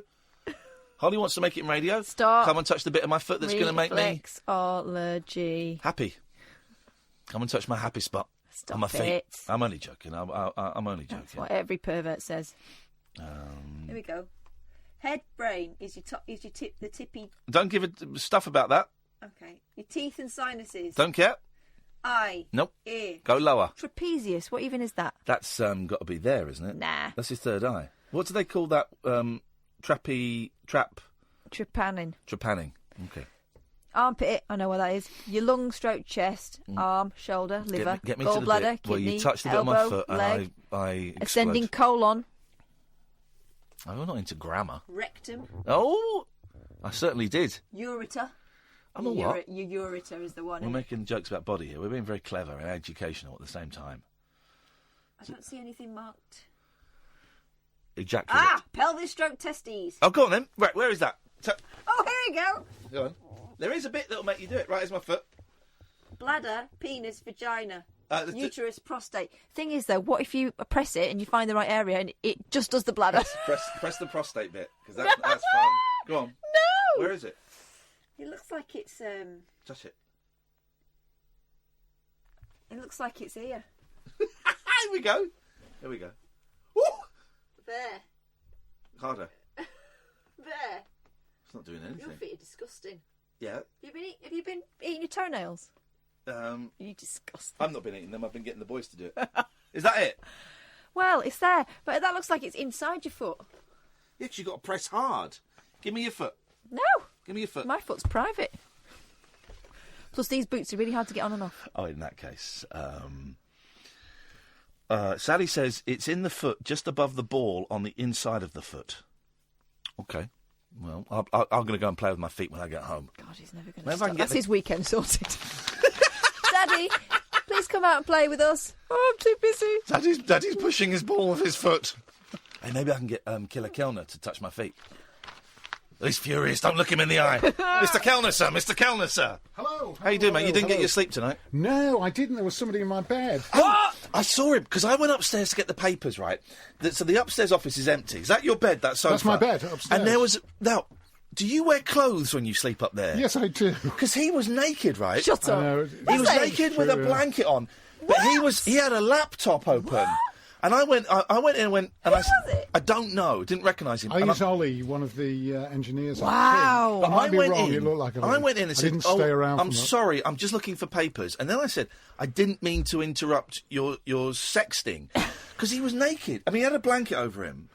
And it was on, Classic move. It was on the old lappy. That is dodgy, Botsy. You're well dodgy. Very dodgy, Botsy. On a communal sofa. No. No, precisely. That was my view. And also, if you were to stay at a friend's house and they put you up on the sofa, I love sleeping on a sofa. I can get a really good sleep on a sofa, but I'm not going to strip off. No. That's. I keep my clothes on. That's inappropriate. On a sofa. It's beyond the pale. Beyond the pale. So I have got a leather sofa though, so it's quite. Well, there's a leather sofa upstairs. Wipe down. Etc. etc. And Martin killed him. So... Oh, I should have done. Of course you should have done. Now, you want to know what's in my show? Yes, I do, actually. Well, to be honest, I tore this out of the Sun. Yeah, we've seen that. So that's a great one. Precisely. That's a great one. It's typical Sun. So I was right. I mean, it's a complete nonsense story. But I was wandering around with this cutting from the Sun. Yeah. And one of the guys from Talk Sport said to me, "Is that your show?" And I thought... It's an eye test. Damn well is my show. It's 4 hours. But I thought... That was our lead story. That's the knob of butter. The knob of butter. It's such nonsense. No, come on. Total nonsense. Martin. Yeah. That is a great... It's a great story. That's a great story. Mm. So I thought to myself, you always ask what I've got in the show, and I've got a few interesting things, but I thought my strategy now, I'm going to change completely. Okay. My strategy now is forget all that.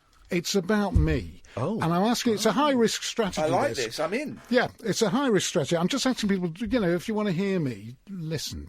But, I mean, there's some other stuff as well, but, who cares? Well, who are you, Martin? Who is the man Martin Kelden? If you want to hook people on you, then give us some of your soul. Some of my soul. Well, I'm the kind of man who, I'm the kind of guy who sees a thing about a knob of butter and thinks that is a show right there. That is a show. And that's it. There's stuff like that. And that's about it. And Martin's given up the ghost, I think, is what I'm getting there. Yeah, I've totally given up. I've been doing this for 30 years, more than 30 years. And sometimes on the radio as well. Yeah. For 30-odd years on various radio. I've done music radio. I was Jazz FM's breakfast show for a while. I did that. Oh, nice. Miles Davis, and that's a great tune. So I did all that. Nice. I've done BBC local radio, give us a ring and let us know what sweets you used to eat as a kid. Sweets as a kid, potholes. How were the potholes in your street? When did you last see a white dog poo? Yeah, Call me now. When did you see it? Yeah. How much is parking in your area? Well, fantastic. I've done all that. Yeah, me too. When's bin day? I've done that. There's another one. Which one? Bin's always got phones going. Oh, I tell you what is good. Yeah. What is a good one? Remember someone phoned up and did it?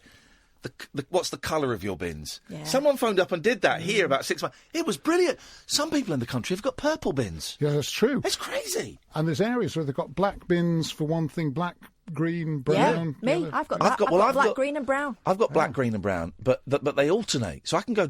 It takes 2 weeks for them, and I don't recycle. Don't you? Well, I'm angry with my recycling men because I've just moved into this place a couple of months ago. And the first time the recyclers came, I put all my cardboard boxes in there from the move-in. They didn't take it, and they put a thing on there saying, we can't take this, it's contaminated. They don't recycle cardboard. So I'm out. That's the bloody point. They don't recycle cardboard. Not in my area, so I'm out. My people do. Move to Wakefield. Oh, they recycle cardboard. Maybe I could just go up there the night before. Put it in your bin. Come and do it. I'm on a recycling strike as a result of that, and I realise that. Well, we get annoyed with our neighbours because when they get a big, they buy some equipment that's in a big cardboard box, they don't destroy the box and they don't flatten it. They don't break it down. They just put the box as it was. I worked in the recycle bin. I worked in B-Jams for 4 years. I know exactly how to break down a box, and that's outrageous. When will the people learn? It's going to be a feisty show tonight from 1 o'clock. I'm getting that vibe from you, Martin. Yeah, I look forward to it. I mean, to be honest, I just don't damn well care. Neither do we. I've really. Reached that I like this recklessness. Find it exciting. Martin Kellner is up next. Thank you, Sam. Thank you, Holly. Thank you, Kath. We'll be back on Monday. Ta-ta.